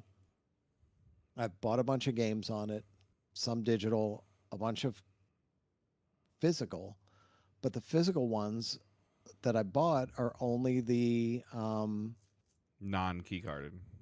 The non-key card ones. Yeah, I try and do the same. basically the first party ones, or like I bought Pac-Man World 2 on the Switch version because I can put that card into the Switch 2 and download the free update for the Switch 2 version. Yeah. Rather than a key card for the Switch 2 version, which doesn't get me anything. Like it's bullshit. I'm having to like dance around all these different things and jump through hoops to get what I want at this point. That's just going to get worse. Yeah, it's just turned. It's the thing I mentioned earlier. It's just these companies just being like, "Fuck you, you're gonna deal with it." In terms of just like, "Oh, streaming services are too expensive, so I'm gonna go physical." Like, "Fuck you, you're gonna stick to streaming services." Oh, I want to like buy physical games. Like, "Fuck you, you're only buying from us. We have a monopoly now on our storefront." Oh, I can't afford the system because it's too expensive. Oh, fuck you, like we don't care. Like these companies are kind of going to end up, there's going to be a reckoning with these companies to where a lot of these companies basically are just like, if it's too expensive for you, fuck you, we have our whales that we're going to just milk. But eventually they're going to hit the point where they're not going to be able to hit the same numbers they did because they got rid of people that could just like barely afford to be on their systems, are no longer going to be able to do anything with that. Like I remember at one point everyone had multiple streaming services at one time. People were like, "Oh, I have Netflix, I have Hulu, I have they had all that stuff." But at a certain point, it got so expensive to where now most people are just like, "Oh, I have one now," and they're just losing out on the content. You just kind of have to deal with it. Netflix keeps raising up their prices, but people are like, "Well, I need Netflix because it's like my only fucking streaming thing." So they're willing to take those costs. Same thing with the video games, where people are still just going to just like deal with the fact that like, Dave, how many times did you regret getting the digital PS5 because I'm like, "Oh, I picked this game up for $10 or $20," and then you're just like, I it's have not that on moment sale. of regret, but then Yeah. a year later I'm like, whatever, I don't fucking care. Like But that's prevented you from buying something, and it that has, means they lost a customer. but it's a choice that I Uh, made. I mean, it's a yeah, I goof around about it, but it's a choice I made. I have but tons of streaming more and more services people. because I'm a sports junkie, so I almost have to. Yeah. So But like, if you were an NBA junkie, you would probably be pissed because you need like 5 different streaming services just to keep up with. no, I like, have those 5 basketball now. services. So it's like, For now, but as they Yeah. keep increasing Well, prices, and then no, but to kinda your point quit. though, like I'm in a different situation. I have 2 adult children that are married, and I have a Yeah, grandkid and everything like that. But if you run the numbers for my oldest son and my oldest daughter and our household to all have a Netflix subscription, as an example, it doesn't make financial sense versus for me to have the family plan and have my kids pay me. But again, I understand that I'm in a different situation than everybody else is in terms of what's going on. So like, but when Netflix is $30 a household, so that's $90, or I can get the family plan for $55 a month, like, and I think I have like up to 8 screens or something like that in multiple households, like, or that. So did you see? Go ahead. I was gonna say, did you see what Netflix's new plan is? No. to force every single person, like when you've got 8 people on the family plan or whatever it is, they will all have to put in an email address attached to each individual person, and they will have to log in with their own special login. You can still be in the family plan, Yeah. but now every time you turn on Netflix, you're going to have to put in your username and password to get in. You can't just turn it on and boom and go. Yeah, I'll have to see if that happens. I mean, there's a couple interesting tidbits that have come out of my ability or our accidental ability. Like, so we have DirecTV as a cable provider. Like, and both of my older kids live in Kentucky. TVs do not have location services on them. And so since my DirecTV account is the primary account and we signed into Detroit, in Kentucky, my kids get Detroit local news, like on their Fox channel. Therefore, that means that my kids can, and Josh, you'll understand this more than Michael will, but they can watch Lions games. Like, they get the Detroit Fox feed because their TVs do not have locations on them. Yeah. But, so there are a couple things that have been slightly beneficial, because one of the things it means that I don't have to pay for NFL Game Day or whatever that thing is, or Sunday Ticket. So that helps. But and I'm fortunate. Like, the last couple of years, like I've I'm in the minority because like my financial being has been like okay. Like, I saw this news and I'm like, okay, like I felt like this was coming. Like, we all knew this was coming. I didn't think it was going to be 2028. I thought maybe 2030, 2032. I didn't think it'd be mid-cycle. Yeah, like that. But I don't really know if they consider this mid-cycle. This kind of tells me that PS6 is coming in 28, whether we're ready or not. I think I it don't is. think they're ready. But that's it's coming. I don't think they're ready, but it'll come. It's coming, and it also tells me that it's not going to have it's obviously not going to have a disk drive. Which also means that it's essentially not backwards compatible. It's not. Like, yeah, you can have fully. you can have some digital. Well, it is for digital. For PS5 probably. Yeah. And on PS4 because it's the same store. Yeah. Yeah. But PS4 and 5, yeah. Yeah, but I mean, that's not going to matter to somebody like Josh or potentially you. That I would say that removing review copies from the equation, Josh, you probably have. If you removed all your review codes from the equation, which I know is almost an impossible task to ask, but your PS4 library is removing the reviews is 90% physical? I'd say like 70. Okay. No, I'd say like 70%. But that means that when your PS4 or 5 dies, you can't play them. Yeah. So. Yeah, no, and it's basically what it's coming down to. It's just like, hey, just deal with it, or you're just gonna have to make and sure again, in a couple years. like I said, I'm in a different situation. Again. My 10-year-old has lost Switch games when he was 6 and 7. I've gone full digital on the Switch. I don't want to deal with switching the stuff. I don't want him to lose it. I wish I could find a game that could hold my attention right now, that is physical or digital. But I remember during like the PS4 era, knowing you. Is if a game was on sale physically, you would pick it up because usually the sale would be enough. Oh, don't but get me wrong. In this era, Extra Life stuff, like when we would fucking whatever, that Red Dead Redemption party you guys were having or whatever. Like, that was so much fun. I went to a GameStop and bought it for like $7 or whatever, and I went that day, or I sent my wife that day. Like, that's gone. Like, I get it. Like, but I'm not saying specifically for you, but I'm saying that for other people that might have the same thought of just like, oh, I do want to buy that game. Oh, it's $70 or $80. It's not $20. Means that they're losing out on a potential customer because those people would just rather not buy that. Yeah, but you've passed on games because the prices were like too high. But and your the time counter is is I've bought shit that I don't need because it's $1.50 on Steam. Like, I get an email in the morning. Oh, this is on your wish list and you want it. Yeah, no, I know, but I just I'm like, still click, put click. money into their system. Yeah, I'm just what I'm saying is they're going to be losing out on revenue in the long run. And hoping that people are still willing to buy in on $1,000 consoles. Oh, Darksiders Remastered is on sale on Steam for $3. Click, click. I'm awful. I am not the person you want to ask this to. No, but Dave, you're saying game's affordable because it's Steam. PlayStation has never been that affordable on their store. Yeah. Well, and I don't even know if PlayStation has the wish list functionality to email me and tell me something's on sale because I know, but I probably would buy it. I don't use it.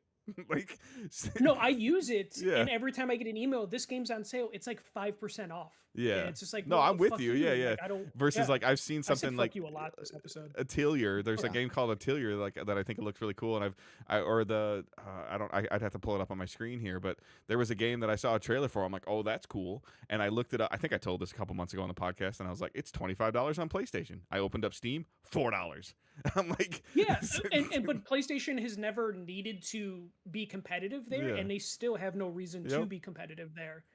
Uh, but like similar to Josh, like I'm at the point where there's several factors that have basically made me just not give a shit about the next generation of consoles whenever they come.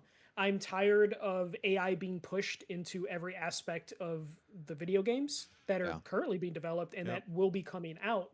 I'm tired of waiting 5 to 7 years between sequels for games, or just my favorite studios taking 5 to 7 years to develop a game and then just to find out that the game's probably going to have a bunch of AI in it.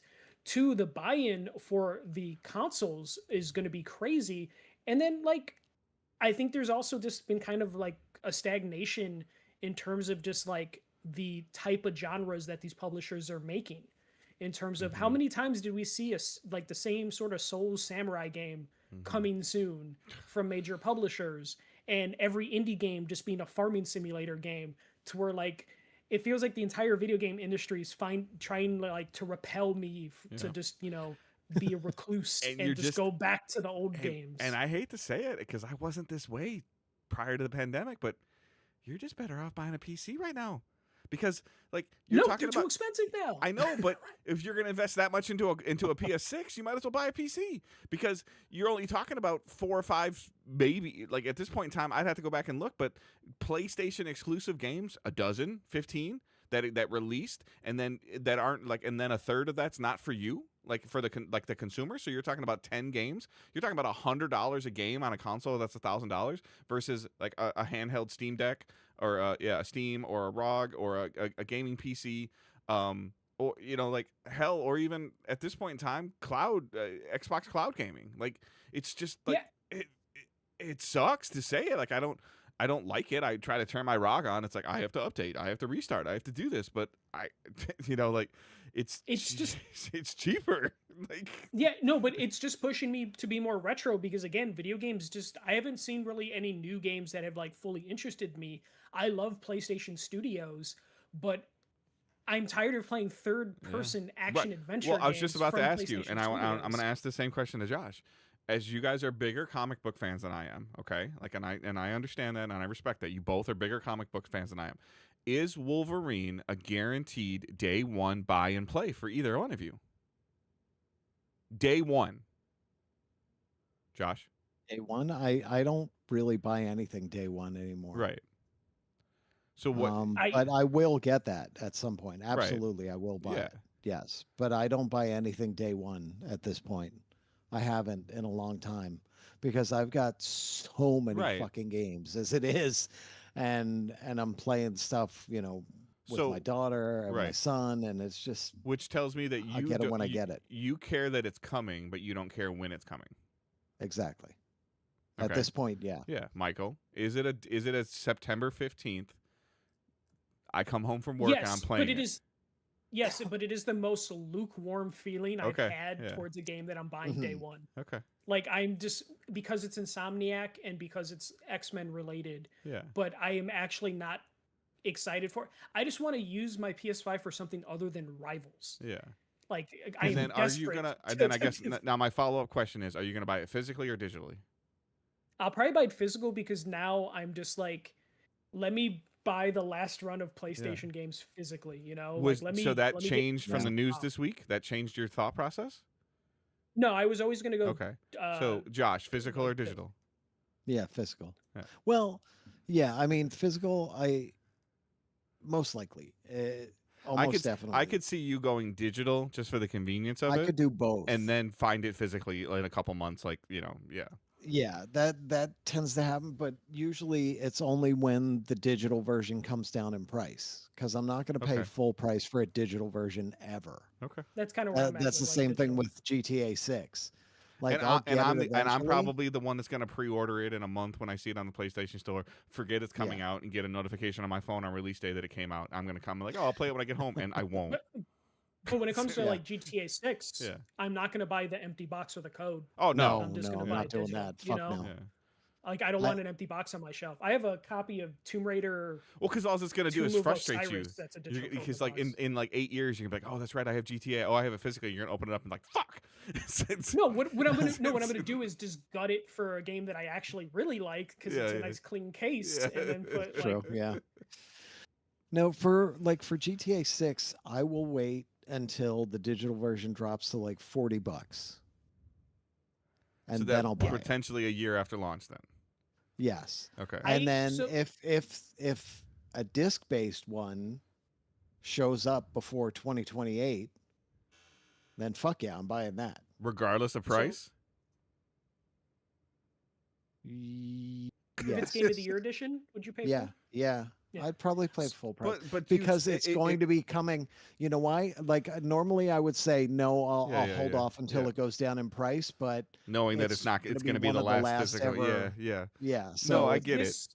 But even Michael, to your point, a Game of the Year edition though, is it going to have all the content on the disc? Well, that would be the problem. Yeah, because like this is what I was talking about in a different Discord with somebody. I didn't mean to cut you off. I'm sorry. The first game that comes to mind, and Josh might be able to speak to this a little bit more, but for whatever reason, this is the front of my head. God of War Ascension. Okay, God of War Ascension came out. It had a part in there about 80% into the game or 85% of the game that was hard as fucking balls. Like there was a boss, a tiered system boss, where you were going up this moving elevator tower thing. Huh? You're the only one that remembers Ascension. Well, but I'm saying they actually like there was enough. I remember feedback. what he's talking There's about. enough feedback on the game a couple of weeks after launch that they had to nerf this mechanic. They had to nerf this boss. They had to add new checkpoints. They had to add health boxes. And again, I cannot tell you why this is in the front of my head, but this is what came to the front of my head this week. And if you aren't connected to the internet and you buy this game and you can play it, but you might not be able to finish it because of something that's in it. It's not a glitch necessarily, but like so like is that a, I guess to both of your opinion, is that a completable game? Like because there's something that's stopping you that you can't, you'd have to hook it to the internet, or when this PS3 store shuts down, because I think Ascension only came on the PS3, it didn't come on the PS4. Like so when this store is shut down and somebody gets this and then installs it, they can't get that patch. No, you'll get the patch. The patches are not store related. Okay. But you'd have to connect to the internet. Point, you'd have to connect to the internet. Yeah.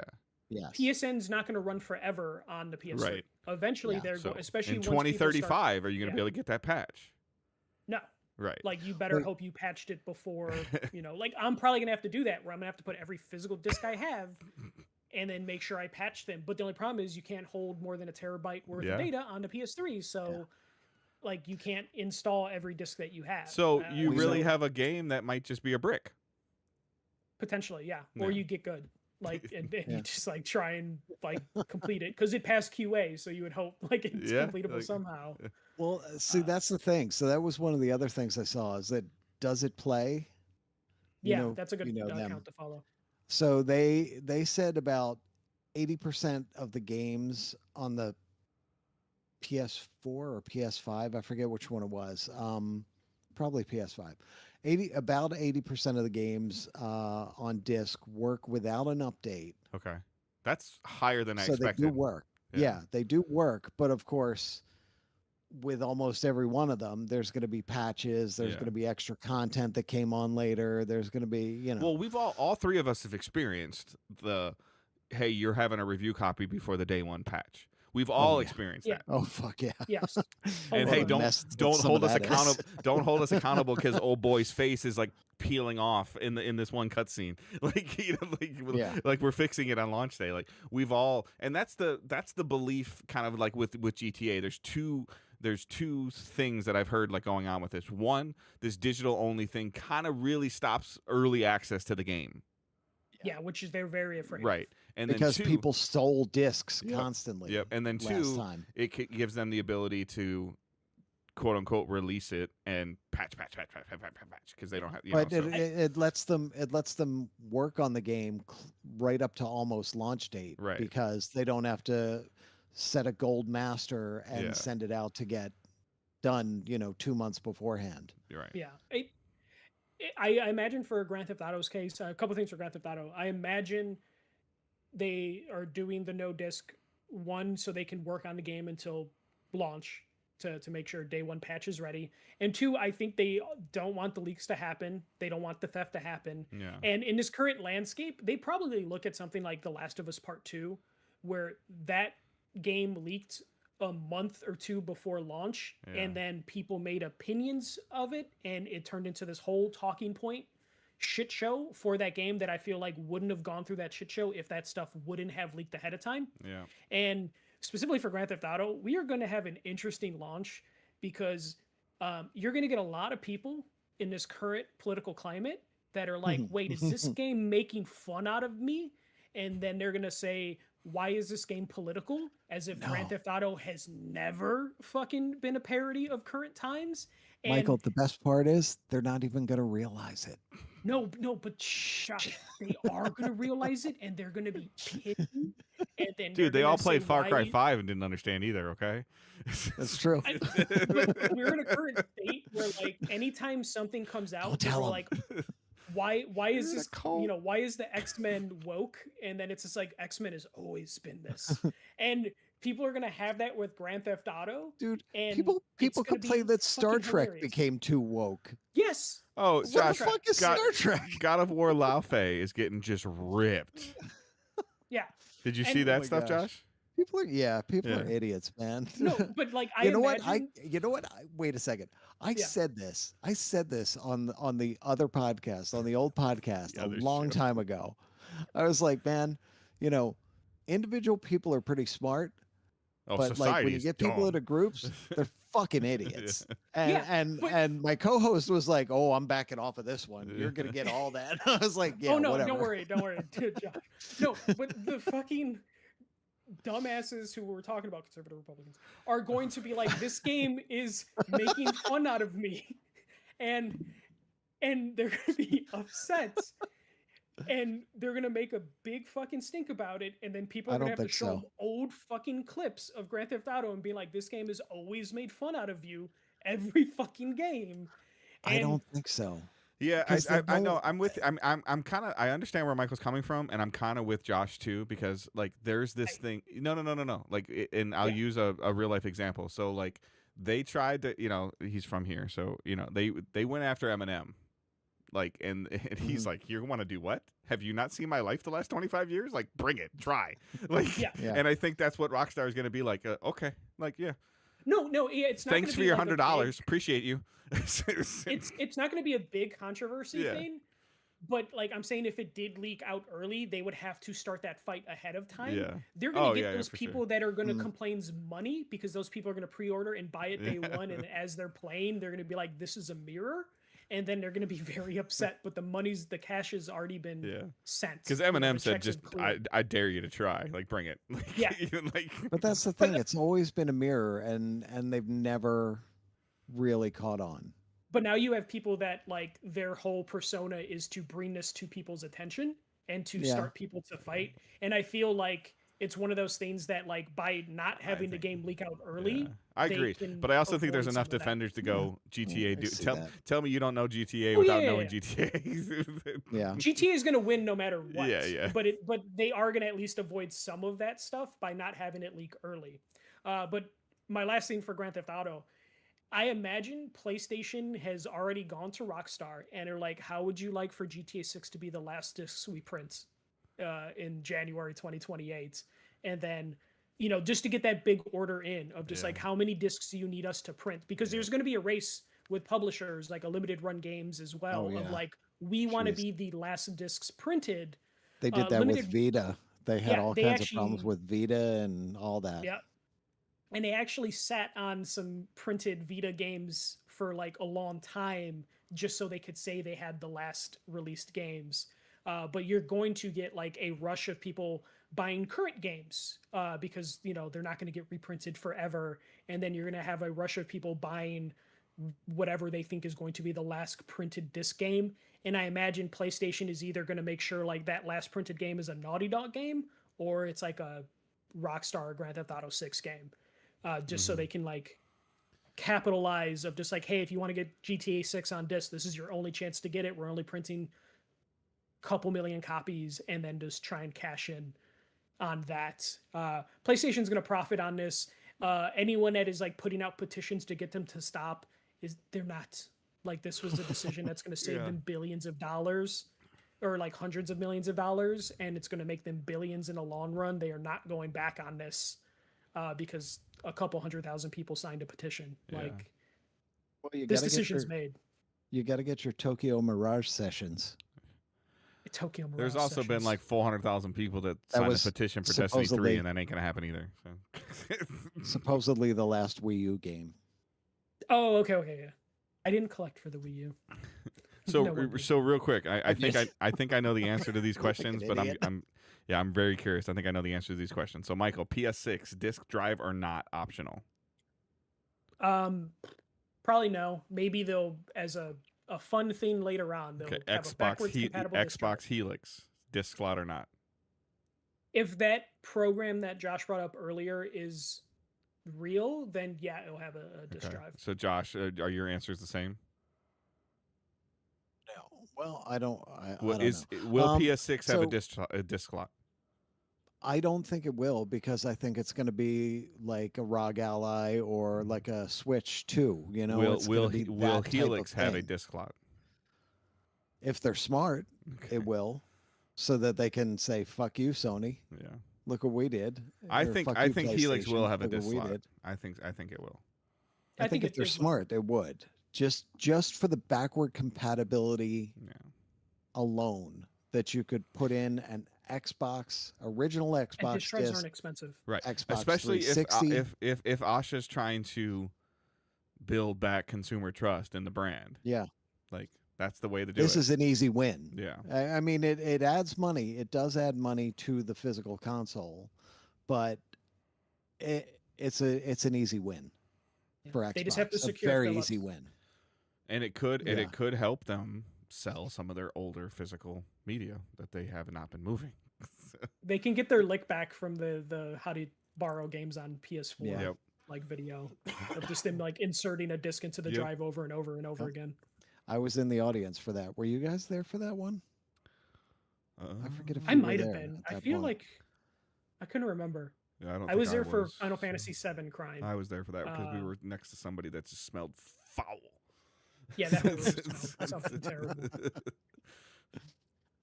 I'd have to look. Yeah. I feel like I was there, but I can't remember. Was that the year the Blackhawks won the Stanley Cup? Because that's how I remember E3. I forgot the way I remember which E3s was with the Kings. Whether the Kings or the Lakers were in the finals or not, like that affected the crowd. I was there for one of the Kings. Oh my gosh, remember that the year the Lakers won, and they were like burning buses like right down the street from us, basically. So you could hear the sirens in the background of the podcast. Oh my gosh, it was fucking nuts. The Kings one was more chill. If I remember correctly. It was. But yeah, no, physical media is dead. I like Nintendo Switches. Nintendo still just like making their cartridges that taste bad and like not being. They make their cartridges that taste bad that have no games on them, but you can have a cartridge. Yeah, but hey, you know what? You can trade them into a store and you can kind of own it. But that's a company. They look a little smarter now with that lens system too. Like Oh yeah, the virtual borrowing stuff. It is kind of a pain in the ass when you're trying to. Well, it's better than that the alternatives are. Because I had downloaded a Switch 1 game, or I bought a Switch 1 game on a Switch 2, and then it was like, actually, you need to borrow this game from your Switch 1 because this is a Switch 1 game. So then I needed to fucking run up. Is that a first party game? Turn it on. Was it a first party game? No, it was like a third party graphic novel game. And it literally was just like, you need to borrow the Switch 1 game from your Switch 1 to your Switch 2. And I had to do that, and it is so stupid. Really annoying. But it's a cool what if you feature. didn't have a Switch 1 anymore? Then I guess you were fine, but because I had a Switch 1 on my account, they're like, your Switch 1 games are going to your Switch 1. Note to self, get that Switch 1 account off my Switch 2. Okay, cool. Yeah, it'll make your life easier if you do that. Stupid convoluted, but it's still cool that you could do that. The fact that I can borrow a friend a game and then they can have it for 2 weeks without buying it. It's like, Yeah. cool.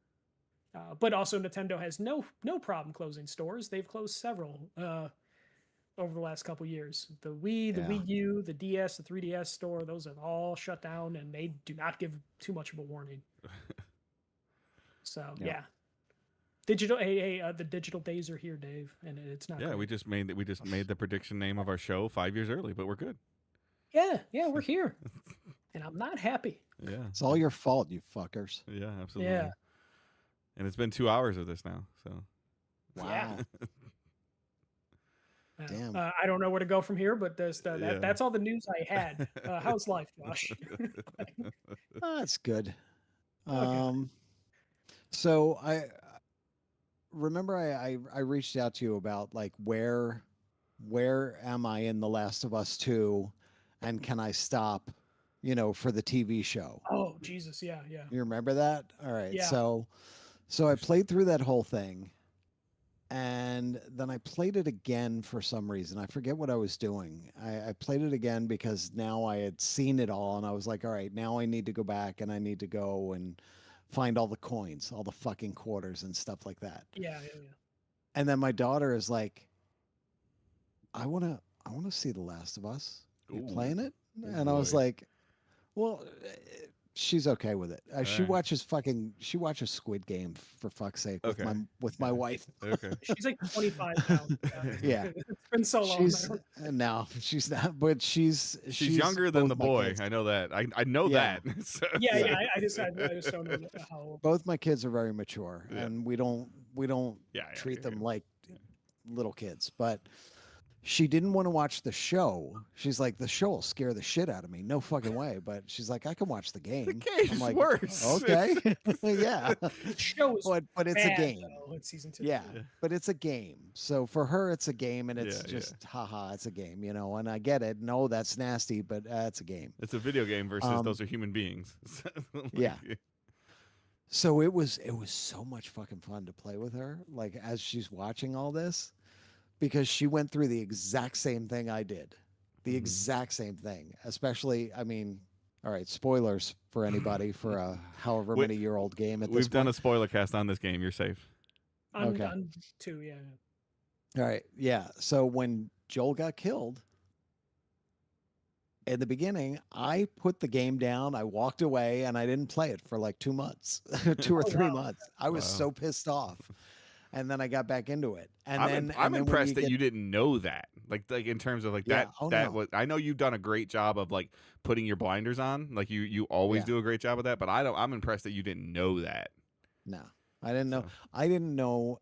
I don't know anything about anything. I Yeah. don't watch commercials. I don't Yeah. watch trailers. I don't look at Yeah, I any just feel like something like website that is will like give walking me any I information. feel like something like that's like standing in line at Burger King No. gets spoiled for Yeah. you. It's- No, I walk into everything, every Yeah. movie, every TV show, every video game. I walk into it a blank slate, and I love my time with all of them. I think that's the problem with a lot of this is Yeah, that yeah. people see a trailer and then they build up in their mind what this is supposed to be, and when it's not exactly that, it's the worst fucking thing ever, and they just bitch and complain about it. I go in as a blank slate and I love it. So, but she did the exact same thing. She's like, "Fuck this game." She was so mad, and she's like, "I don't want to see this. I don't even want to go." And I was like, "Just stick with me here." And then when we switched over to oh my gosh, my mind is blank. What's her name? The Abby? bad girl, Abby. When we switched over to Abby, she's like, "What? I'm not fucking watching Abby." She's like, I was like, just sit, just deal with it. Such a Let's good go." turn. I had the It same is. anger, and then after Oh. like an hour, you're just fucking hooked on her story. Yeah. It was amazing. And we got to the end. She's like, "All right, I want 3." I was like, "Well, we're gonna be waiting a long, long time if that ever comes." You'd be drinking alcohol before you get 3 Last of Us 3. Yeah. Yeah. But it was fun. She really enjoyed it. So we did 1 and then we did 2. And then I showed her, she's like, "I want to see Sam and his brother from Last of Us 1. Mm-hmm. she's like, I want to see that. Is that in the show? And I'm like, yeah. It's Are you as sure you want brutal. to see it? Yeah. I was like, you know what? It's really cool because they changed things in the show. So she ended up sitting with me and watching almost the entire show, because she was excited to see the different things and how they did things, a little a little different than the game. And she was excited when I was like, that's Ellie. The when what's her name plays Ellie's mother. Mm. Oh yeah. And that brief Ashley. scene, yeah. Yeah. Ashley Johnson, yeah. Yeah. I was, because I have two pictures that I met her twice at E3. I took So I that was, picture, I believe. yes. Yeah. Yeah. So I showed her, I'm like, so this is Ellie. This is the voice actor for Ellie. She's like, what? And then when we got to that part in the show, I'm like, there she is. She's like, oh my gosh. Oh my gosh, this is so cool. Mm-hmm. So it was a lot of fun. Like I'm trying to get her through Uncharted. We did Uncharted 1, which was rough.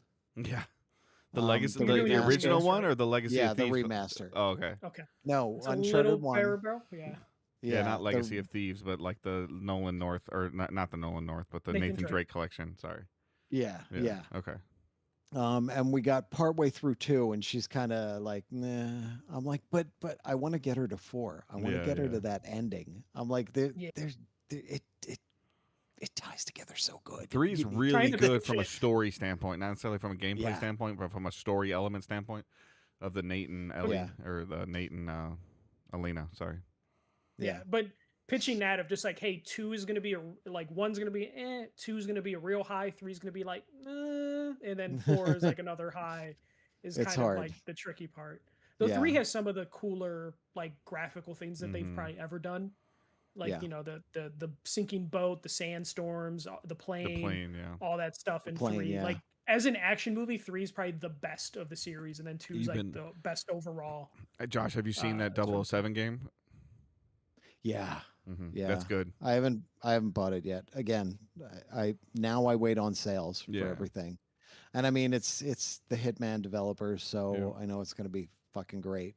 And it's James Bond. Well, so, they've been met with some stuff because they lost their contract with Microsoft too. So Yep, they So- had a game that Microsoft Yep. canceled. it's unreal. But yeah, 007 is just basically, what if the Hitman game people made a Uncharted. like game, Yeah. and it's like, okay, this works so well. Yeah, I can imagine. Yeah. The Last of Us is still going to be one of the HBO's biggest fumbles because that season 2 was just so bad. Like I was so bothered with season 2 of that show.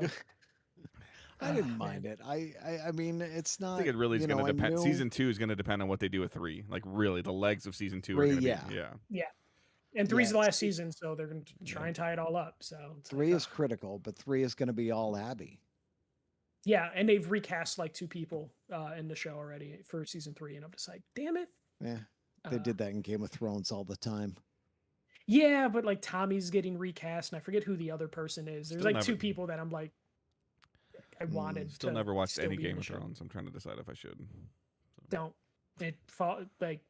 You're gonna be so excited after 4 seasons, and then it's just gonna be punching you in the face every season. Yeah, but you know what? I need something to watch. Night of when, the like- Seven Kingdoms. Night of the Seven Kingdoms is the best Game of Thrones that you'll ever get. It's 1 season, dude. I lose you both. Watch Oh, okay. some really good one I saw. Pluribus was really good. Oh, that's the. Oh, do you have Vince Apple Gilligan. TV? I do. Yeah. Okay, yeah, watch Pluribus. Okay. And oh shit, For All Mankind. That's Don't know what that one amazing. is. It's You might have to just text me these random names, because I'll forget. yeah, I will. So that's alternate history Oh God. Okay. of the Other space stuff from race. alternate Okay. history. No, it's Ron Moore. Okay. It's Ronald Moore who did Battlestar Galactica, and yeah. he did Star Trek, and he did That's right. I should just. what's be that? I should just be texting you for TV recommendations when I'm like in my funks. Yeah, you should. There's a lot of shows. Well, that I've I'm been getting to the watching point now recently where that- like really as close good. to work as I am, like as close to home and work as I am, like I can come home for lunch. So like oh nice. I kind of did like all of the boys on Amazon like on my lunch, like 1 episode at a time, you know. hmm So like in terms of that 45-minute or 50-minute episode thing, where I could just I could knock out 5 episodes a week just on my lunch, you know. Yeah. You just Yeah, that's watching perfect.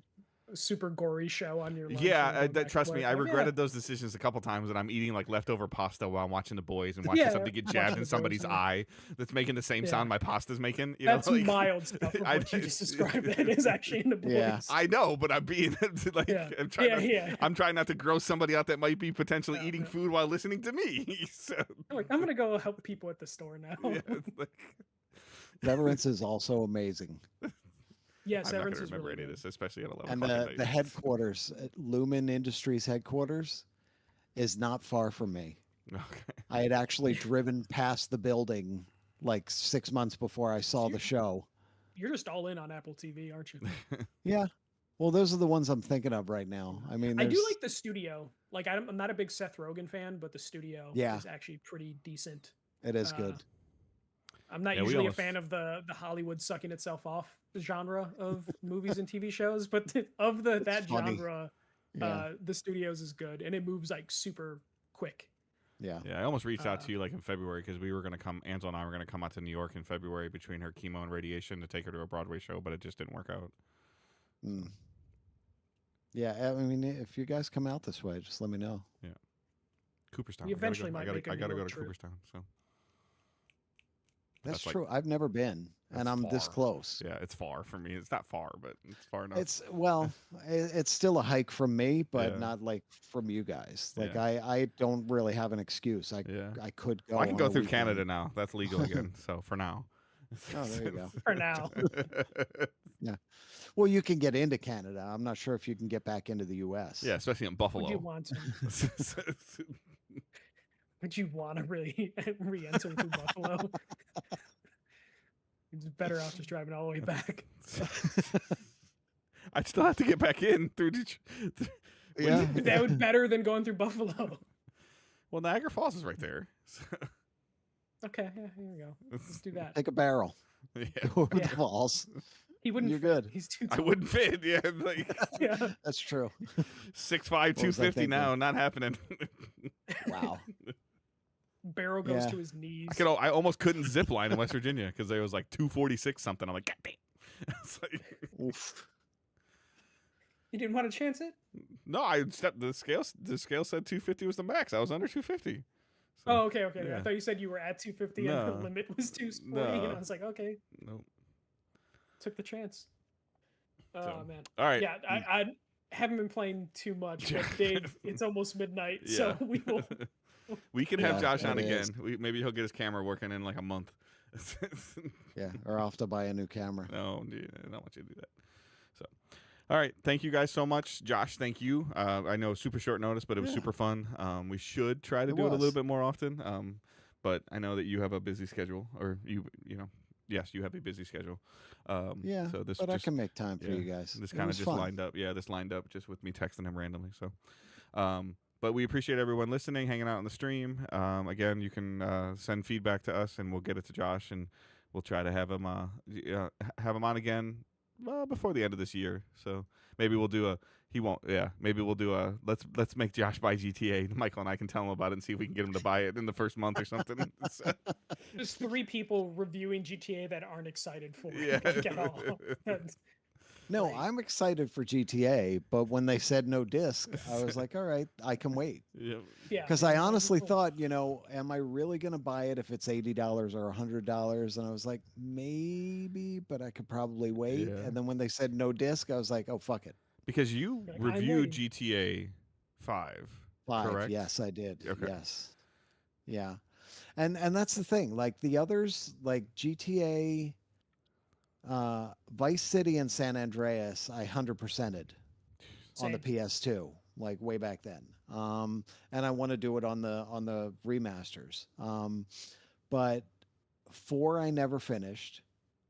I got into Jersey, and one of my the save I was on, I got like 5-star wanted level. Police are chasing me. I got stuck in a yard, and when it respawned me, it put me right in the yard again. And they catch me every time and take all my shit and kill me. And I'm like, well, I fuck. And I just stopped playing it at that point. So I never finished it. But yeah, the 5 I never finished. At some point, I will go back and do the story for that. So I got plenty of GTA to do before 6 comes. Yeah. I never played any Yeah, of I them. never so- finished or- 5. Yeah. Yeah. Never finished 5. I want to replay 4 before I finish 5 because I finished 4 the weekend it came out because it was like sophomore year and I had time to finish a Grand Theft Auto game over the course of a weekend. I think I'm just gonna buy 6 and just jump in and just play it and not think about anything else. That's probably where I end up being. That's I got the a way lot to of go. PS3 games to replay. Yeah. Well, that's the thing. I've got all my Atari stuff and I've got all my everything. You can knock out Atari games in like 20 minutes. It's just the same shit over and over again. But it's Boop. too much fun. You Beep. just keep playing and playing Beep. and playing and playing them. Beep. Oh, sure. Sure. Beep. I'll show you the good ones. Pitfall. Eventually. Okay. Pitfall. Pitfall's tough. Space Invaders. E.T. Yeah, E.T. E.T. Fuck everybody. I E.T.'s know. a I'm great just playing. game. I knew that was gonna trigger you. so. He's like that. That is not the worst Atari game. Like, there's It way isn't. worse. It really isn't. It's the one that It's everybody a points to fucking- for the fall of the Atari. Yes, and everybody did not read the instructions because just- nobody reads the fucking instructions. If He's you read saying it, get you'd know how good. to play. Yeah. Oh, Josh, I yes. work at a E.T. hardware store. I am the epitome of customers not reading instructions. It is a hard game, but it's a fun game when you know what you're doing. Yeah. Well, whatever. All right. So we are Digital Days Gaming. I hope everyone has a great week. Thank you for supporting. Thank you for listening. Thank you for watching, downloading, reviewing, all that fun stuff. Thank you again, Josh, for hanging out and keeping me up way past my 43-year-old bedtime now. So Yay. I hope everyone has a great week. Keep moving forward. Don't be a dick. See it. Bye. All right. All right. I stopped Audacity, but the stream's still up. I stopped. Now I hit delete, right? I've got a backup for that, so do your worst, sir. So So what do you want me to do? Save project. export audio. Oh wait, That's export MP3. as MP3. Yep, you can do that. You sure you don't want an MP2 No, not really. I mean, although Angela could probably figure it MP4. out, Glenn. so. like Glenn always wanted? Oh, that's funny. Stream's still up. He's still Yeah. recording. Stream is still Stream's up. still up. Stream is still up. But that's what he always did, I know. right? I remember All right, the chat. first Thank you. episode we Who's ever recorded. still there's still like 10 people watching. Thank you guys. Have a great night. First I will episode talk we to you all recorded, later. Josh. I was like, you can do